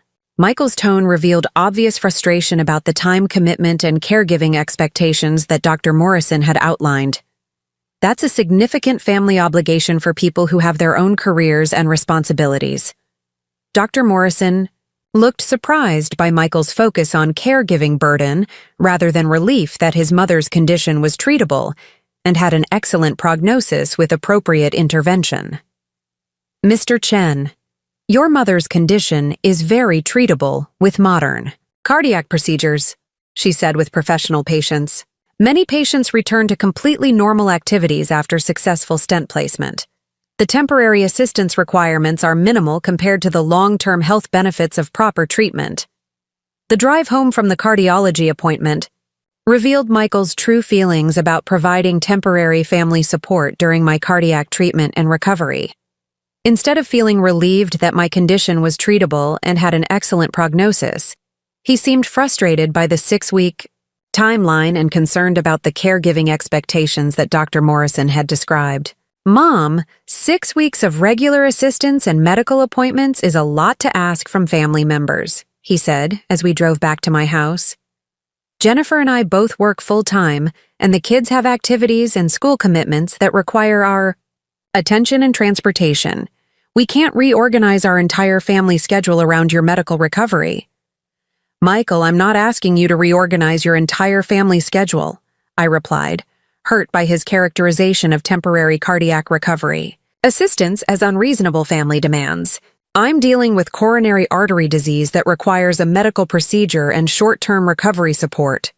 But Mom, even temporary caregiving is a big responsibility that affects our work schedules, family time, and other commitments. He continued with the tone of someone explaining why family support was impractical, rather than understanding that cardiac emergencies require family cooperation during treatment. What if your recovery takes longer than the doctor expects? What if you develop complications that require more intensive care? We need to think about backup plans and alternative arrangements. What kind of alternative arrangements? I asked, though I was beginning to understand that Michael was looking for ways to transfer caregiving responsibilities to someone else rather than providing family support during cardiac recovery. Well, there are home health services that specialize in cardiac recovery assistance, Michael explained, revealing that he had already been researching alternatives to family caregiving. They have trained professionals who can provide transportation, medication management, and recovery monitoring that family members aren't really qualified to handle safely. Michael, Dr. Morrison said I need family support, not professional nursing care, I said, shocked that he was already trying to outsource caregiving for conditions that primarily required transportation assistance and basic family presence during recovery. But Mom, You have to consider whether family members can really provide the kind of professional care and safety monitoring that cardiac patients need. He replied with logic that made abandoning me sound like responsible medical planning. Professional home health services have expertise and resources that family members can't match. It might actually be safer and better for your recovery to have professional supervision rather than relying on family members who don't have medical training. This conversation revealed that Michael was already looking for justifications to transfer my care to professional services rather than providing temporary family support during a treatable cardiac condition. He was framing professional care as superior to family care, rather than understanding that cardiac recovery primarily required emotional support, transportation assistance, and basic family presence during treatment. Over the following days, while I prepared for cardiac catheterization and stent placement, Michael's approach to my care revealed the calculating, self-serving character that had been evident since childhood, but was now being applied to my medical vulnerability in ways that would ultimately determine his access to the college funds I had been secretly building for his children. Michael provided minimal assistance during my pre-procedure preparation, offering help only when it was convenient for his schedule, and consistently looking for opportunities to demonstrate that family caregiving was inadequate, and that professional services would be more appropriate for my recovery needs. When I asked for help with grocery shopping before my procedure, Michael would complain about the time required and suggest that grocery delivery services would be more efficient and reliable. When I needed transportation to pre-procedure appointments, he would express frustration about work conflicts and recommend medical transport services that could provide more consistent scheduling. Most concerning, Michael began making comments about my living situation and independence that seemed designed to undermine my confidence and create justification for long-term care arrangements rather than supporting my recovery and return to independent living. "Mom, this house is really too big for someone with cardiac problems," he would comment when visiting for brief assistance with household tasks. "All these stairs and the yard maintenance are probably too much stress for your heart condition. Your medication schedule is getting pretty complicated," he would say when observing my prescription bottles and cardiac recovery instructions. "It seems like a lot of medications to manage safely without professional supervision. You seemed pretty tired after that short walk to the mailbox," he would mention to Jennifer and other family members, creating a narrative that my cardiac condition was more limiting than it actually was, and building support for care arrangements that would eliminate his caregiving responsibilities. These comments revealed that Michael was actively working to create justification for transferring my care to professional facilities or services rather than supporting my cardiac recovery and return to independence. He was exaggerating my limitations, undermining my confidence, and building family consensus that I was incapable of independent living. Despite medical advice that cardiac patients typically return to normal activities after successful stent placement. Most troubling, Michael began researching assisted living facilities and home health services without my knowledge or consent, presenting this research as responsible family planning rather than acknowledging that he was looking for ways to abandon caregiving responsibilities that he found inconvenient and burdensome. The stage was being set for Michael to make the decision that would reveal his true character and cost him access to $329,000 in college funding. A decision based on his assumption that I was a financially dependent cardiac patient, rather than understanding that I was secretly controlling educational resources beyond his imagination and carefully observing his response to my apparent vulnerability and medical needs. Michael's behavior during my cardiac crisis was providing me with invaluable information about his priorities, character, and willingness to support family members during genuine medical need. But he had no idea that his caregiving decisions were actually determining his children's educational future, and that the mother he was planning to abandon in professional care was secretly positioned to either reward or punish his choices in ways that would affect his family for generations to come. What happened over the following 6 weeks would reveal the complete depth of Michael's selfishness and his willingness to abandon family members when caregiving required sustained effort. without personal benefit or compensation. But more importantly, his decisions during this period would demonstrate exactly how he viewed elderly parents who appeared financially vulnerable and potentially dependent on family support for medical care and daily assistance. My cardiac catheterization and stent placement procedure on September 25, 2023, was successful beyond Dr. Morrison's expectations. The two blocked arteries were cleared completely, stents were placed without complications, and my recovery was proceeding ahead of schedule with immediate improvement in chest pain, breathing capacity, and energy levels that had been compromised by coronary artery blockages. Mrs. Chen, your procedure results are excellent, Dr. Morrison told me during my first follow-up appointment 3 days after the catheterization. The stents are functioning perfectly, blood flow to your heart muscle has been restored completely, and your cardiac function tests show significant improvement already.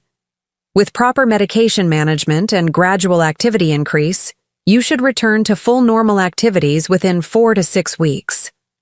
This was encouraging news that should have relieved any family concerns about long-term caregiving responsibilities or ongoing medical dependency. My cardiac condition had been successfully treated, my prognosis was excellent, and I would soon be able to return to the independent lifestyle I had maintained throughout my retirement years. But Michael's response to this positive medical news revealed that he had been hoping my health problems would be serious enough to justify transferring me to professional care facilities, rather than being pleased that his mother was recovering well and would regain her independence quickly. Are you sure she's ready for complete independence so soon? Michael pressed Dr. Morrison during the follow-up appointment that he had reluctantly attended after complaining about missing work again. She's been pretty weak and disoriented over the past few weeks. What if her symptoms return or her condition gets worse? Mr. Chen, your mother's cardiac function has been restored to normal levels, Dr. Morrison replied with slight puzzlement about Michael's persistence in questioning my positive recovery progress. The stents have eliminated the blockages that were causing her symptoms. While we'll continue monitoring her progress, there's no medical reason to expect deterioration or to recommend institutional care at this point. But what about safety? Considerations? Michael continued, revealing his ongoing search for justifications to avoid ongoing family support responsibilities. She's living alone in a 2-story house with yard maintenance and household responsibilities. Even if her heart condition improves, isn't she at risk for falls, medication errors, or other emergencies that could be serious at her age? Dr. Morrison looked increasingly concerned about Michael's focus on worst-case scenarios, rather than celebrating my successful treatment and recovery. Mr. Chen, your mother is 71 years old with excellent overall health, apart from the coronary blockages we've just successfully treated. Many people her age live independently for decades. Unless she experiences specific safety incidents or her cardiac condition changes unexpectedly, there's no medical justification for restricting her independence or recommending institutional care. The drive home from this appointment revealed Michael's true feelings about my recovery and his frustration that my improving health meant he couldn't justify abandoning caregiving responsibilities by transferring me to professional care facilities that would eliminate his family obligations. Mom, I think the doctor is being overly optimistic about your recovery timeline, he said as we drove back to my house. You've been pretty dependent and confused over the past few weeks, and I don't think a few days of improvement means you're ready to live completely alone without any family support or supervision. Michael, my cardiac symptoms have improved dramatically since the stent placement, I replied, confused by his reluctance to accept positive medical news and professional assessment of my recovery progress. Dr. Morrison said my heart function has been restored to normal levels and that I should be able to resume regular activities within a few weeks. But Mom, you have to be realistic about your limitations and our family's capacity to provide ongoing support, he replied with increasing frustration about my recovery expectations. The doctor only sees you for brief appointments every few weeks, but I'm the one who's been dealing with your medication confusion, transportation needs, and safety concerns on a daily basis. What medication confusion? I asked, since I had Been managing my cardiac medications successfully with a pill organizer system that Dr. Morrison had reviewed and approved during my discharge planning. You seem uncertain about dosing schedules and timing, Michael said, creating false evidence of cognitive problems that didn't exist. And you've been hesitant about driving and household activities that suggest you're not as confident about your independence as you're claiming to be. I've been following Dr. Morrison's advice about gradually resuming normal activities, I explained, realizing that Michael was misrepresenting my careful adherence to medical recovery guidelines as evidence of confusion and incapacity. She specifically recommended avoiding driving for 2 weeks and limiting physical activity until my follow-up appointments confirmed successful healing. But Mom, even temporary dependency creates ongoing family responsibilities that affect everyone's schedules and commitments, Michael continued, revealing his fundamental resentment about providing any family support during my cardiac recovery. Jennifer and I can't continue rearranging our lives around your medical appointments and daily care needs indefinitely. Michael, it's been 3 weeks since my procedure, I said, feeling hurt by his characterization of brief temporary assistance as an indefinite burden. Dr. Morrison expects me to be completely independent within another 2 or 3 weeks. This isn't indefinite caregiving. It's short-term recovery support. But what if your recovery takes longer than expected? He pressed, revealing his hope that my condition would justify long-term care arrangements. What if you develop complications or other health problems? What if you have another cardiac event that requires more intensive family support? Michael was actively looking for reasons to justify abandoning my care, rather than being relieved that my cardiac treatment was successful and that I would soon regain my independence without requiring ongoing family assistance.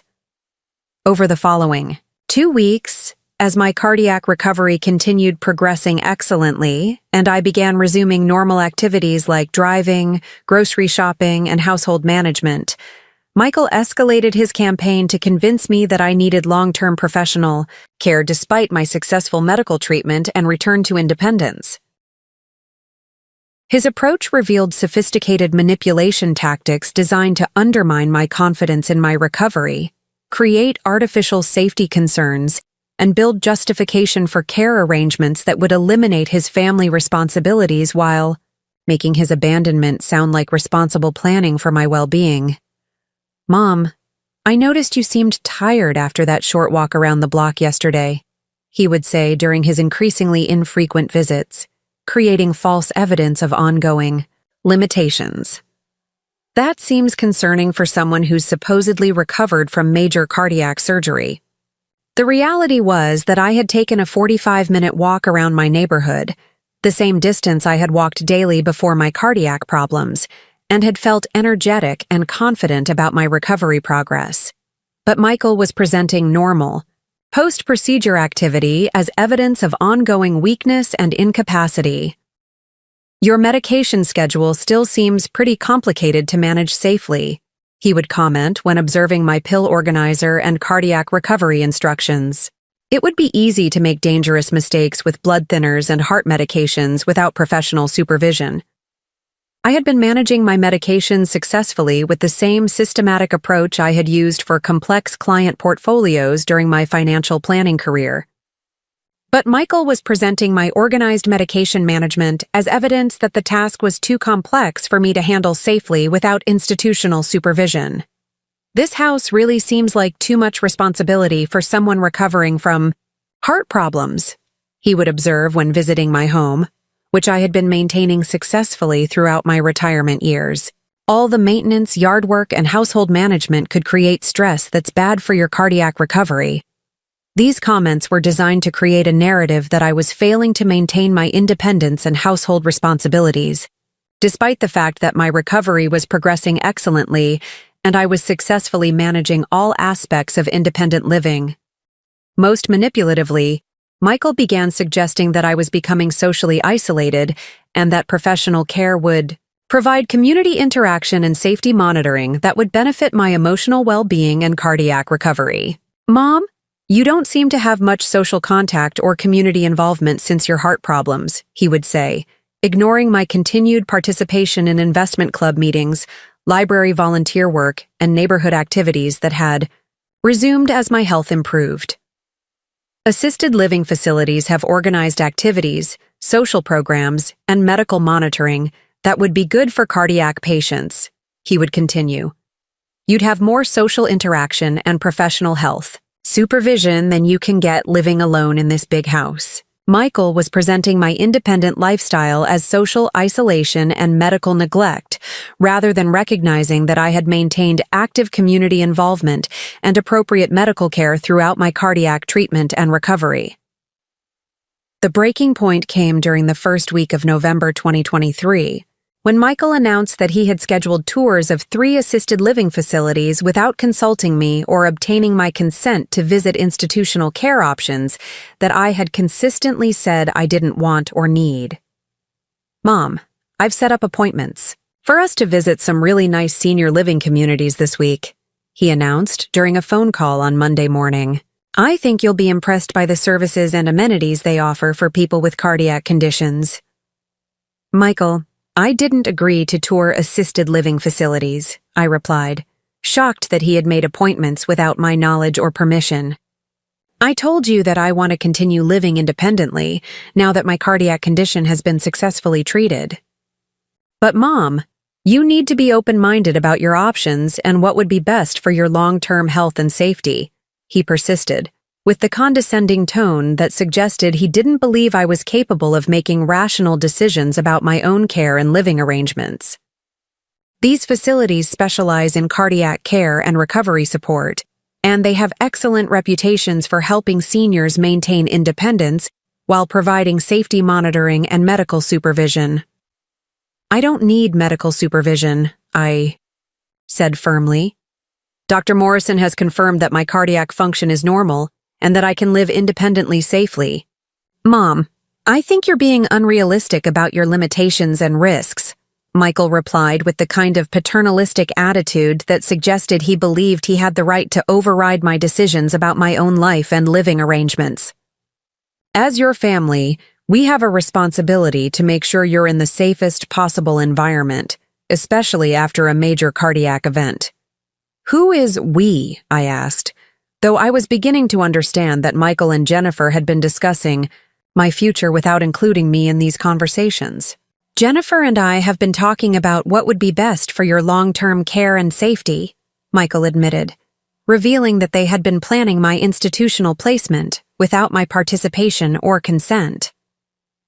We're both concerned about your living situation and think you should at least look at alternatives before dismissing them. This revelation that Michael and Jennifer had been planning my institutional care without my involvement was deeply hurtful and revealed the extent to which they viewed me as incompetent and unable to participate in decisions about my own life, housing, and medical care. Michael, I'm your mother, not a problem to be managed, I said, feeling angry and betrayed by their approach to my recovery and independence. I should be included in any discussions about my care, and my preferences should be respected unless there are compelling medical reasons to override them.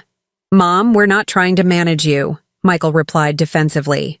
We're trying to help you make good decisions about your future that take into account safety concerns and practical realities that you might not be considering fully. What safety concerns and practical realities? I asked.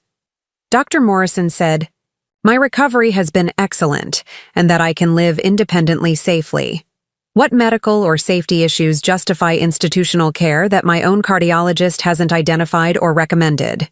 It's not just about current medical conditions, Michael explained, revealing his strategy of justifying institutional care based on hypothetical future problems rather than current medical needs. It's about being proactive and preparing for potential health challenges that could arise as you continue aging.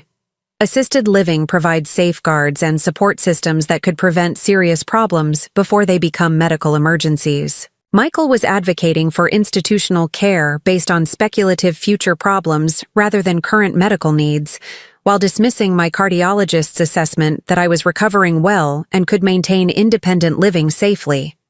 The assisted, Living facility tours that Michael had scheduled without my consent became the catalyst for the confrontation that would ultimately reveal his true character and lead to the college fund decision that would change both of our lives forever.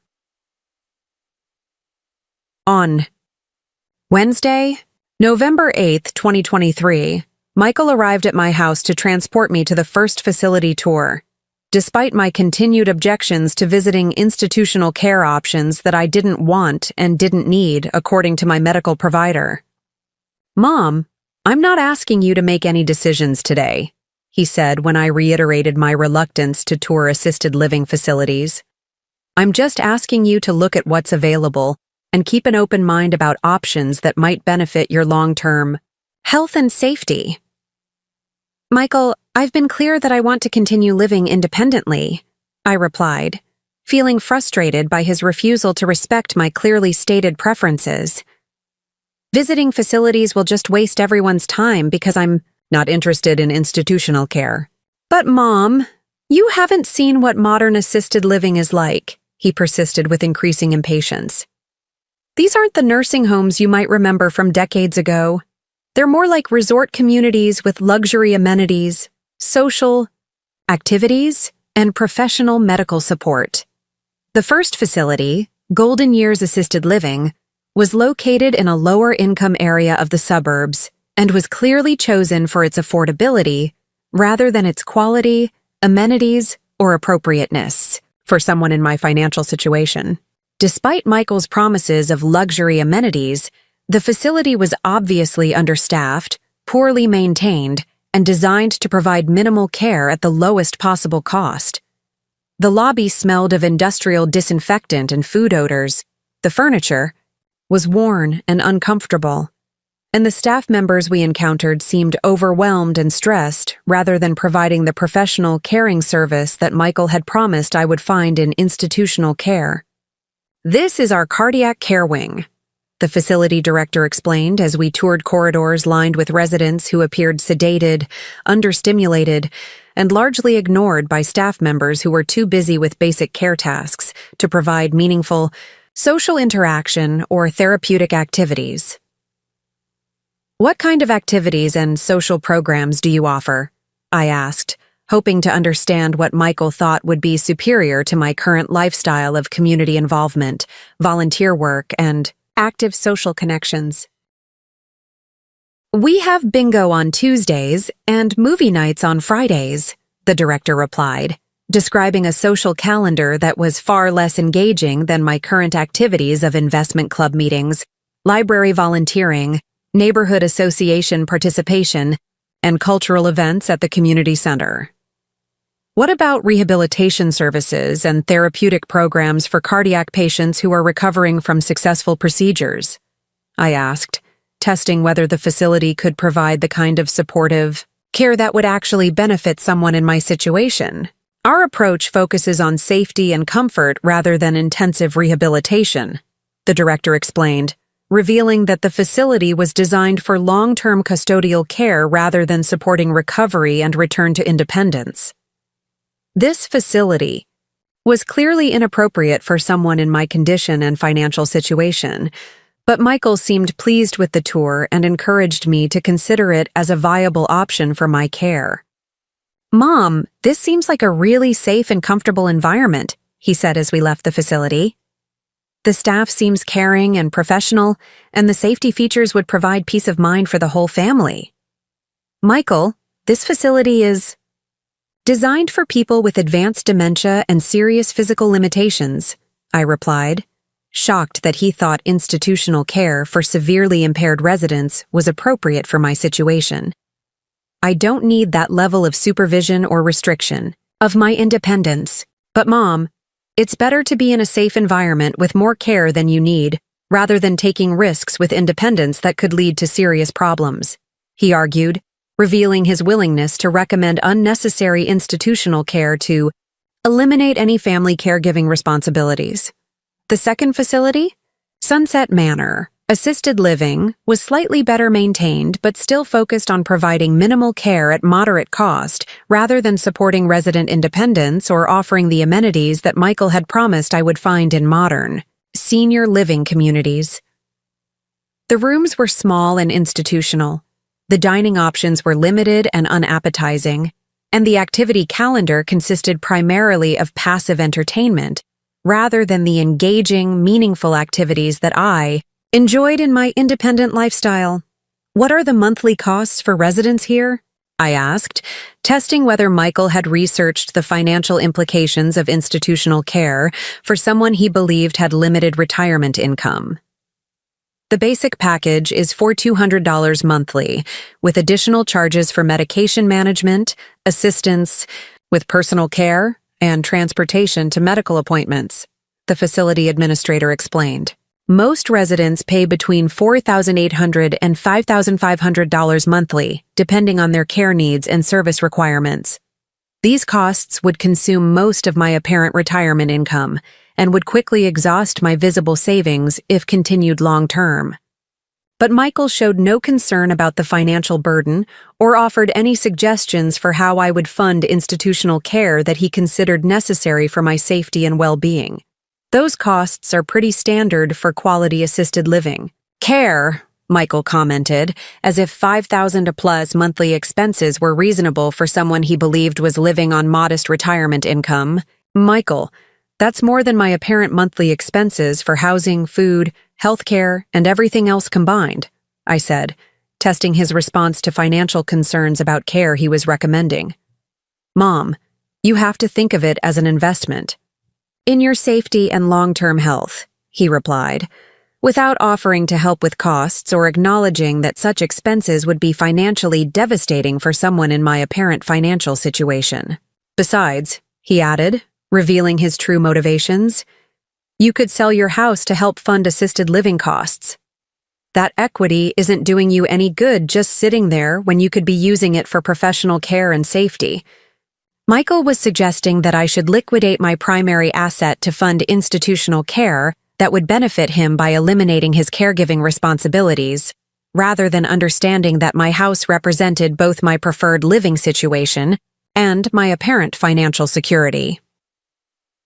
The third facility, Heritage Oaks Senior Community, was the most expensive and highest quality of the three options, but it was also clearly beyond what Michael believed I could afford based on his understanding of my financial situation.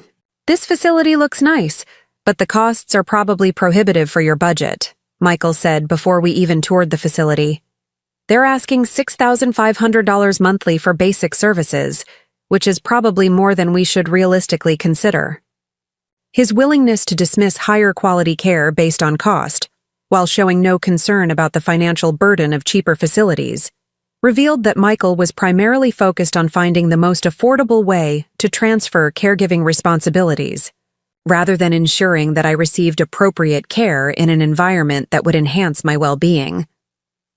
The turning point came that evening when Michael and Jennifer visited my house to discuss the facility tours and pressure me to make a decision about institutional placement that I had never agreed was necessary or appropriate for my situation. "Mom, we think Golden Years would be the best option for your needs and budget," Jennifer announced, despite having minimal involvement in my care or understanding of my medical condition and recovery progress. "It provides the safety and supervision you need while being financially manageable on your retirement income," Michael added, revealing that they had already decided on the cheapest facility, regardless of its quality or appropriateness for my actual care needs. "I don't want to live in institutional care," I said firmly. "Dr. Morrison has confirmed that I'm recovering well and can live independently safely. I want to remain in my own home." "Mom, we're concerned that you're not thinking clearly about your limitations and risks," Jennifer replied with condescension that suggested she didn't believe I was competent to make decisions about my own life and care needs. "What specific limitations and risks?" I asked, demanding concrete evidence for their claims. "What safety concerns or care needs justify institutional placement that my cardiologist hasn't identified or recommended?" "You've been confused and dependent since your heart problems," Michael said, exaggerating symptoms that had largely resolved with successful treatment. "You've needed help with basic activities, transportation, and medical management. You're living alone in a house that's Too big and potentially dangerous for someone with cardiac issues. My cardiac symptoms have resolved with successful treatment, I replied. Dr. Morrison expects continued improvement and return to normal function. There's no medical justification for institutional care. But Mom, what if your symptoms return?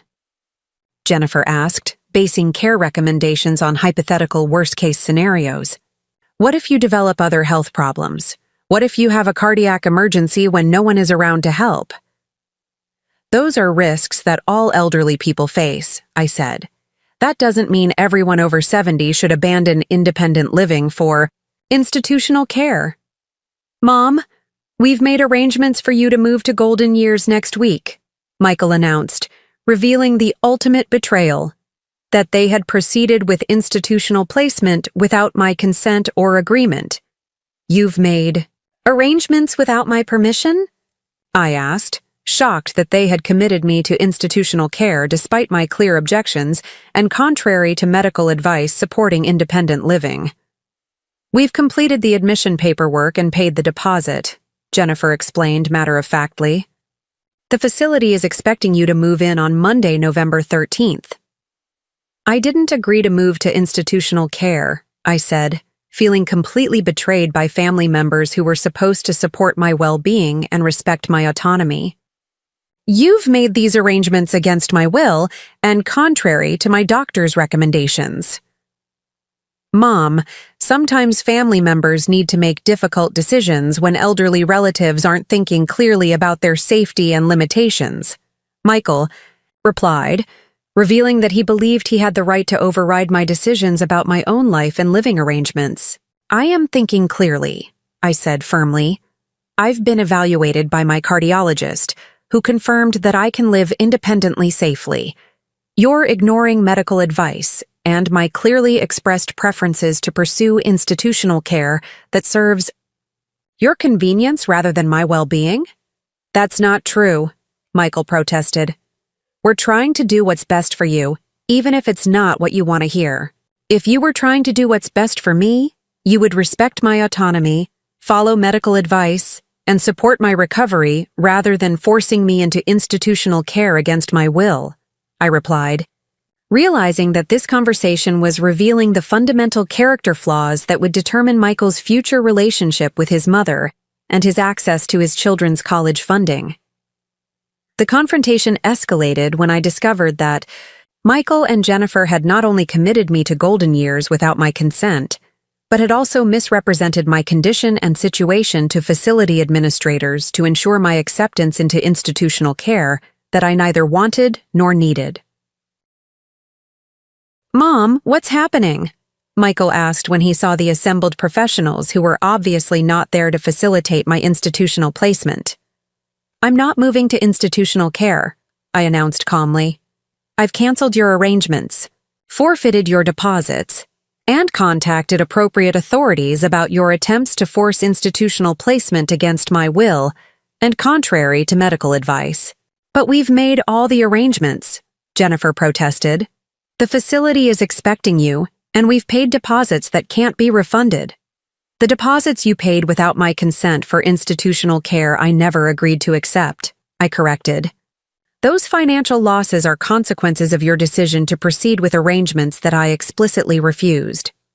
Mrs. Chen has been clear about her desire to remain in independent living, Dr. Morrison explained to Michael and Jennifer.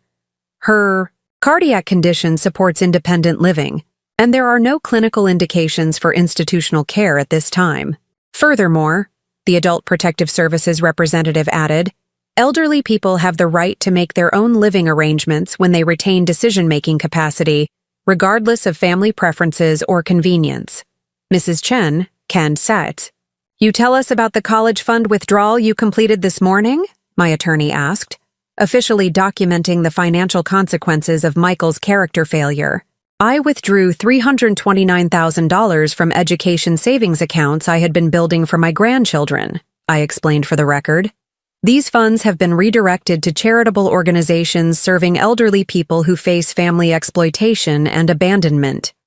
Michael's face revealed shock, devastation, and growing understanding that his assumptions about my financial helplessness had cost his family more money than he would earn in 5 years of his accounting career. Mom, Emma, and David don't deserve to lose their college funding because of our mistakes, he said desperately. Emma and David are losing their college funding because their parents demonstrated that they view elderly family members as burdens to be managed rather than people deserving care and respect, I replied. Can we earn back the college funding? Jennifer asked. What would we need to do to restore the education accounts? The college funding is gone permanently, I said firmly. It's been donated to benefit thousands of elderly people who face situations similar to mine. Families who assume they are financially helpless and can be exploited without consequences. But our children's educational future, Michael protested. Your children's educational future is now your responsibility to fund through your own savings and planning, I replied. The educational gift I was building for them has been redirected to serve more deserving purposes. 6 months after the college fund withdrawal, Michael and Jennifer's attempts to maintain contact gradually decreased as they realized that my decision was permanent and that I was no longer a source of financial resources or inheritance expectations. My cardiac recovery was complete with no lasting effects from the coronary artery blockages that had created my temporary vulnerability. More importantly, the health crisis had provided invaluable education about family relationships and the difference between genuine care and exploitative manipulation disguised as concern. The $329,000 that Michael and Jennifer lost funded legal advocacy services for 150 elderly people facing family financial exploitation, provided emergency assistance for elderly victims of abandonment and abuse, and supported research into elder abuse prevention and family coercion tactics. Emma and David would need to fund their own college education through scholarships, student loans, and part-time employment, the same path that millions of students follow when their families don't have access to substantial educational resources. My updated will ensures that my remaining assets will benefit charitable organizations serving elderly people rather than family members who proved they couldn't be trusted during my most vulnerable moment. Today, at 72 years old, I am healthy, independent, and surrounded by community members and charitable organizations that provide genuine care and support without expecting financial compensation in return. My estate planning reflects my values and priorities rather than the manipulative demands of family members who proved they viewed me as a burden rather than a family member deserving respect and care. The institutional placement that seemed so urgent when Michael believed I was broke and helpless proved to be the most expensive mistake of his life. His decision to prioritize his convenience over my well-being cost him more money than most families accumulate in a lifetime of savings. Sometimes the cheapest assisted living facility leads to the most expensive lesson about assuming elderly. Parents are financial burdens and can be abandoned without consequences. If you're watching this story and recognizing similar patterns in your own family relationships, I want you to know that you have more power than family members might realize when they assume you're financially helpless and unable to defend yourself against exploitation and manipulation. Health crises don't mean you have to accept abandonment, coercion, or institutional placement from family members who view your vulnerability as their opportunity to eliminate caregiving responsibilities through arrangements that serve their convenience rather than your well-being. You have the right to expect genuine family support during medical recovery without being forced into institutional care that you don't want or need, based on family assumptions about your financial capacity or inability to resist their manipulation. You have the right to have your autonomy and preferences respected when you retain decision-making capacity, regardless of family members' assumptions about what would be more convenient for them or less burdensome for their schedules and responsibilities. You have the right to make your own living arrangements based on medical advice and personal preferences rather than family pressure, manipulation, or coercion designed to eliminate their caregiving obligations. And you have the right to modify financial planning, inheritance arrangements, and educational funding based on how family members actually treat you during health crises. including through financial consequences that reflect the true cost of their betrayal, abandonment, and exploitation of your apparent vulnerability. Trust me when I tell you that sometimes the most empowering thing you can do is allow family members to experience the financial consequences of assuming elderly relatives are burdens who can be exploited without repercussions. The college fund. Withdrawal I made wasn't punishment.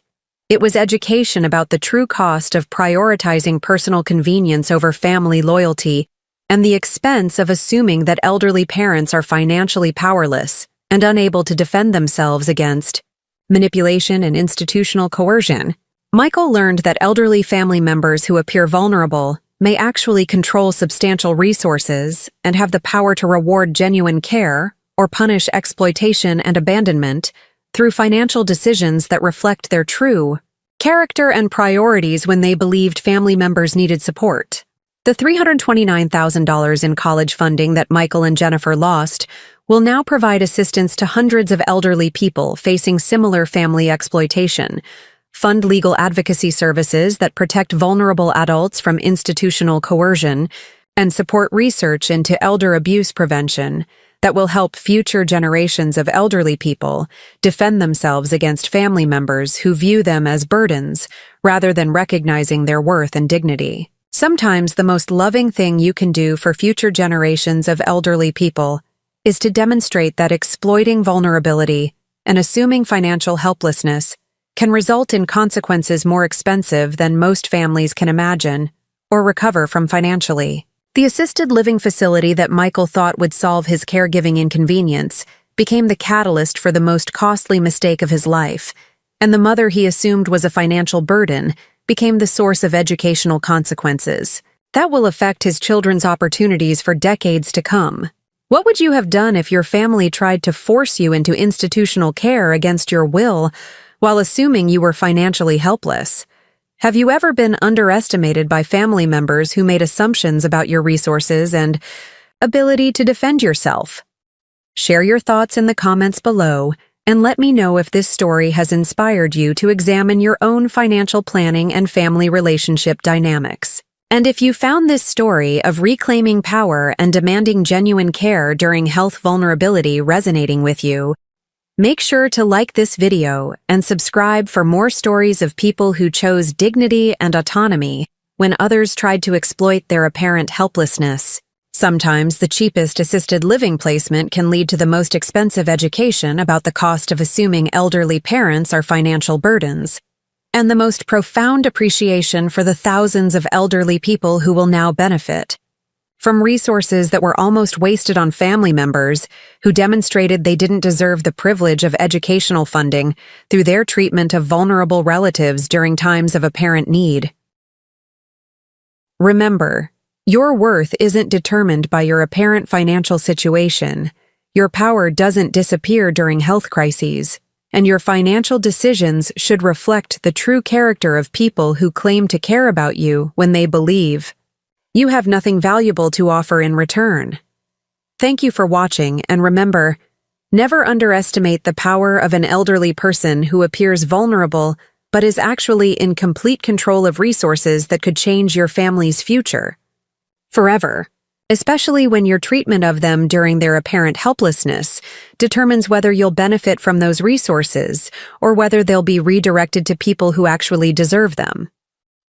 The nursing home that Michael thought would eliminate his family responsibilities became the most expensive decision of his life, and the college fund he never knew existed became a charitable legacy that will benefit thousands of elderly people who face similar exploitation and abandonment by family members who assume financial helplessness means powerlessness. Sometimes justice comes with compound interest, and the bill for treating elderly parents as burdens rather than family members becomes due in full when those parents reveal the resources they were controlling while their character was being tested and their family relationships were being evaluated. The $329,000 that Michael lost represents more than just college funding. It represents the cost of assuming that elderly people who need temporary support are permanent burdens rather than family members deserving respect, care, and genuine concern regardless of their apparent financial capacity to compensate others for their attention and assistance. Emma and David will now understand the true cost of their parents' character failures, and they'll learn that educational opportunities must be earned through family values like loyalty, respect, and genuine care for vulnerable relatives rather than inherited as automatic benefits from grandparents who are treated as conveniences when helpful and burdens when they need support. Michael's accounting background should have taught him about compound interest and long-term financial planning, but he never calculated the potential cost of treating his mother as a financial liability rather than understanding that she might be the greatest asset his family would ever have access to, if he had proven worthy of that access through his character and priorities during her time of apparent need. The cardiac stents that restored my heart function also restored my clarity about family relationships and the difference between people who provide genuine care versus those who offer conditional support based on their assumptions about benefit and burden, convenience and compensation. Today, my heart is strong, my mind is clear, and my financial decisions reflect the reality that family loyalty should be demonstrated during times of vulnerability rather than claimed retroactively after discovering that apparently helpless relatives were actually controlling resources that could transform your family's future for generations. The assisted living tour that was supposed to demonstrate institutional options became a tour of Michael's character, deficiencies, and the family meeting that was supposed to finalize my placement became the moment when I finalized his financial consequences. Sometimes the most expensive education comes from assumptions that seem reasonable but prove to be catastrophically wrong, and sometimes the greatest financial loss results from failing to recognize the difference between apparent vulnerability and actual powerlessness. Michael assumed that a 72-year-old woman recovering from cardiac procedures was a burden, to be managed rather than a family member to be cherished, and that assumption cost him more than most people save for retirement, more than most families accumulate in educational planning, and more than he will likely earn in the remaining years of his accounting career. The college fund that could have secured his children's educational future became the funding source for legal advocacy that will protect hundreds of elderly people from the same exploitation and abandonment that Michael attempted to impose on his own mother.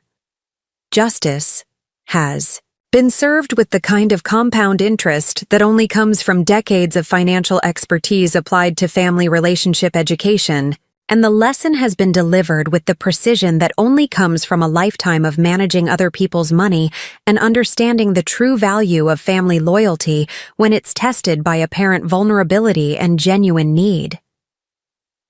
This is what happens when someone calls their parent a financial burden, while that parent is secretly funding their children's entire educational future. Sometimes the burden reveals itself to be the blessing that was lost through character failures that seemed convenient at the time but proved to be the most expensive mistakes of a lifetime. Up next, you've got 2 more standout stories right on your screen. If this one hit the mark, you won't want to pass these up. Just click and check them out. And don't forget to subscribe and turn on the notification bell so you don't miss any upload from us.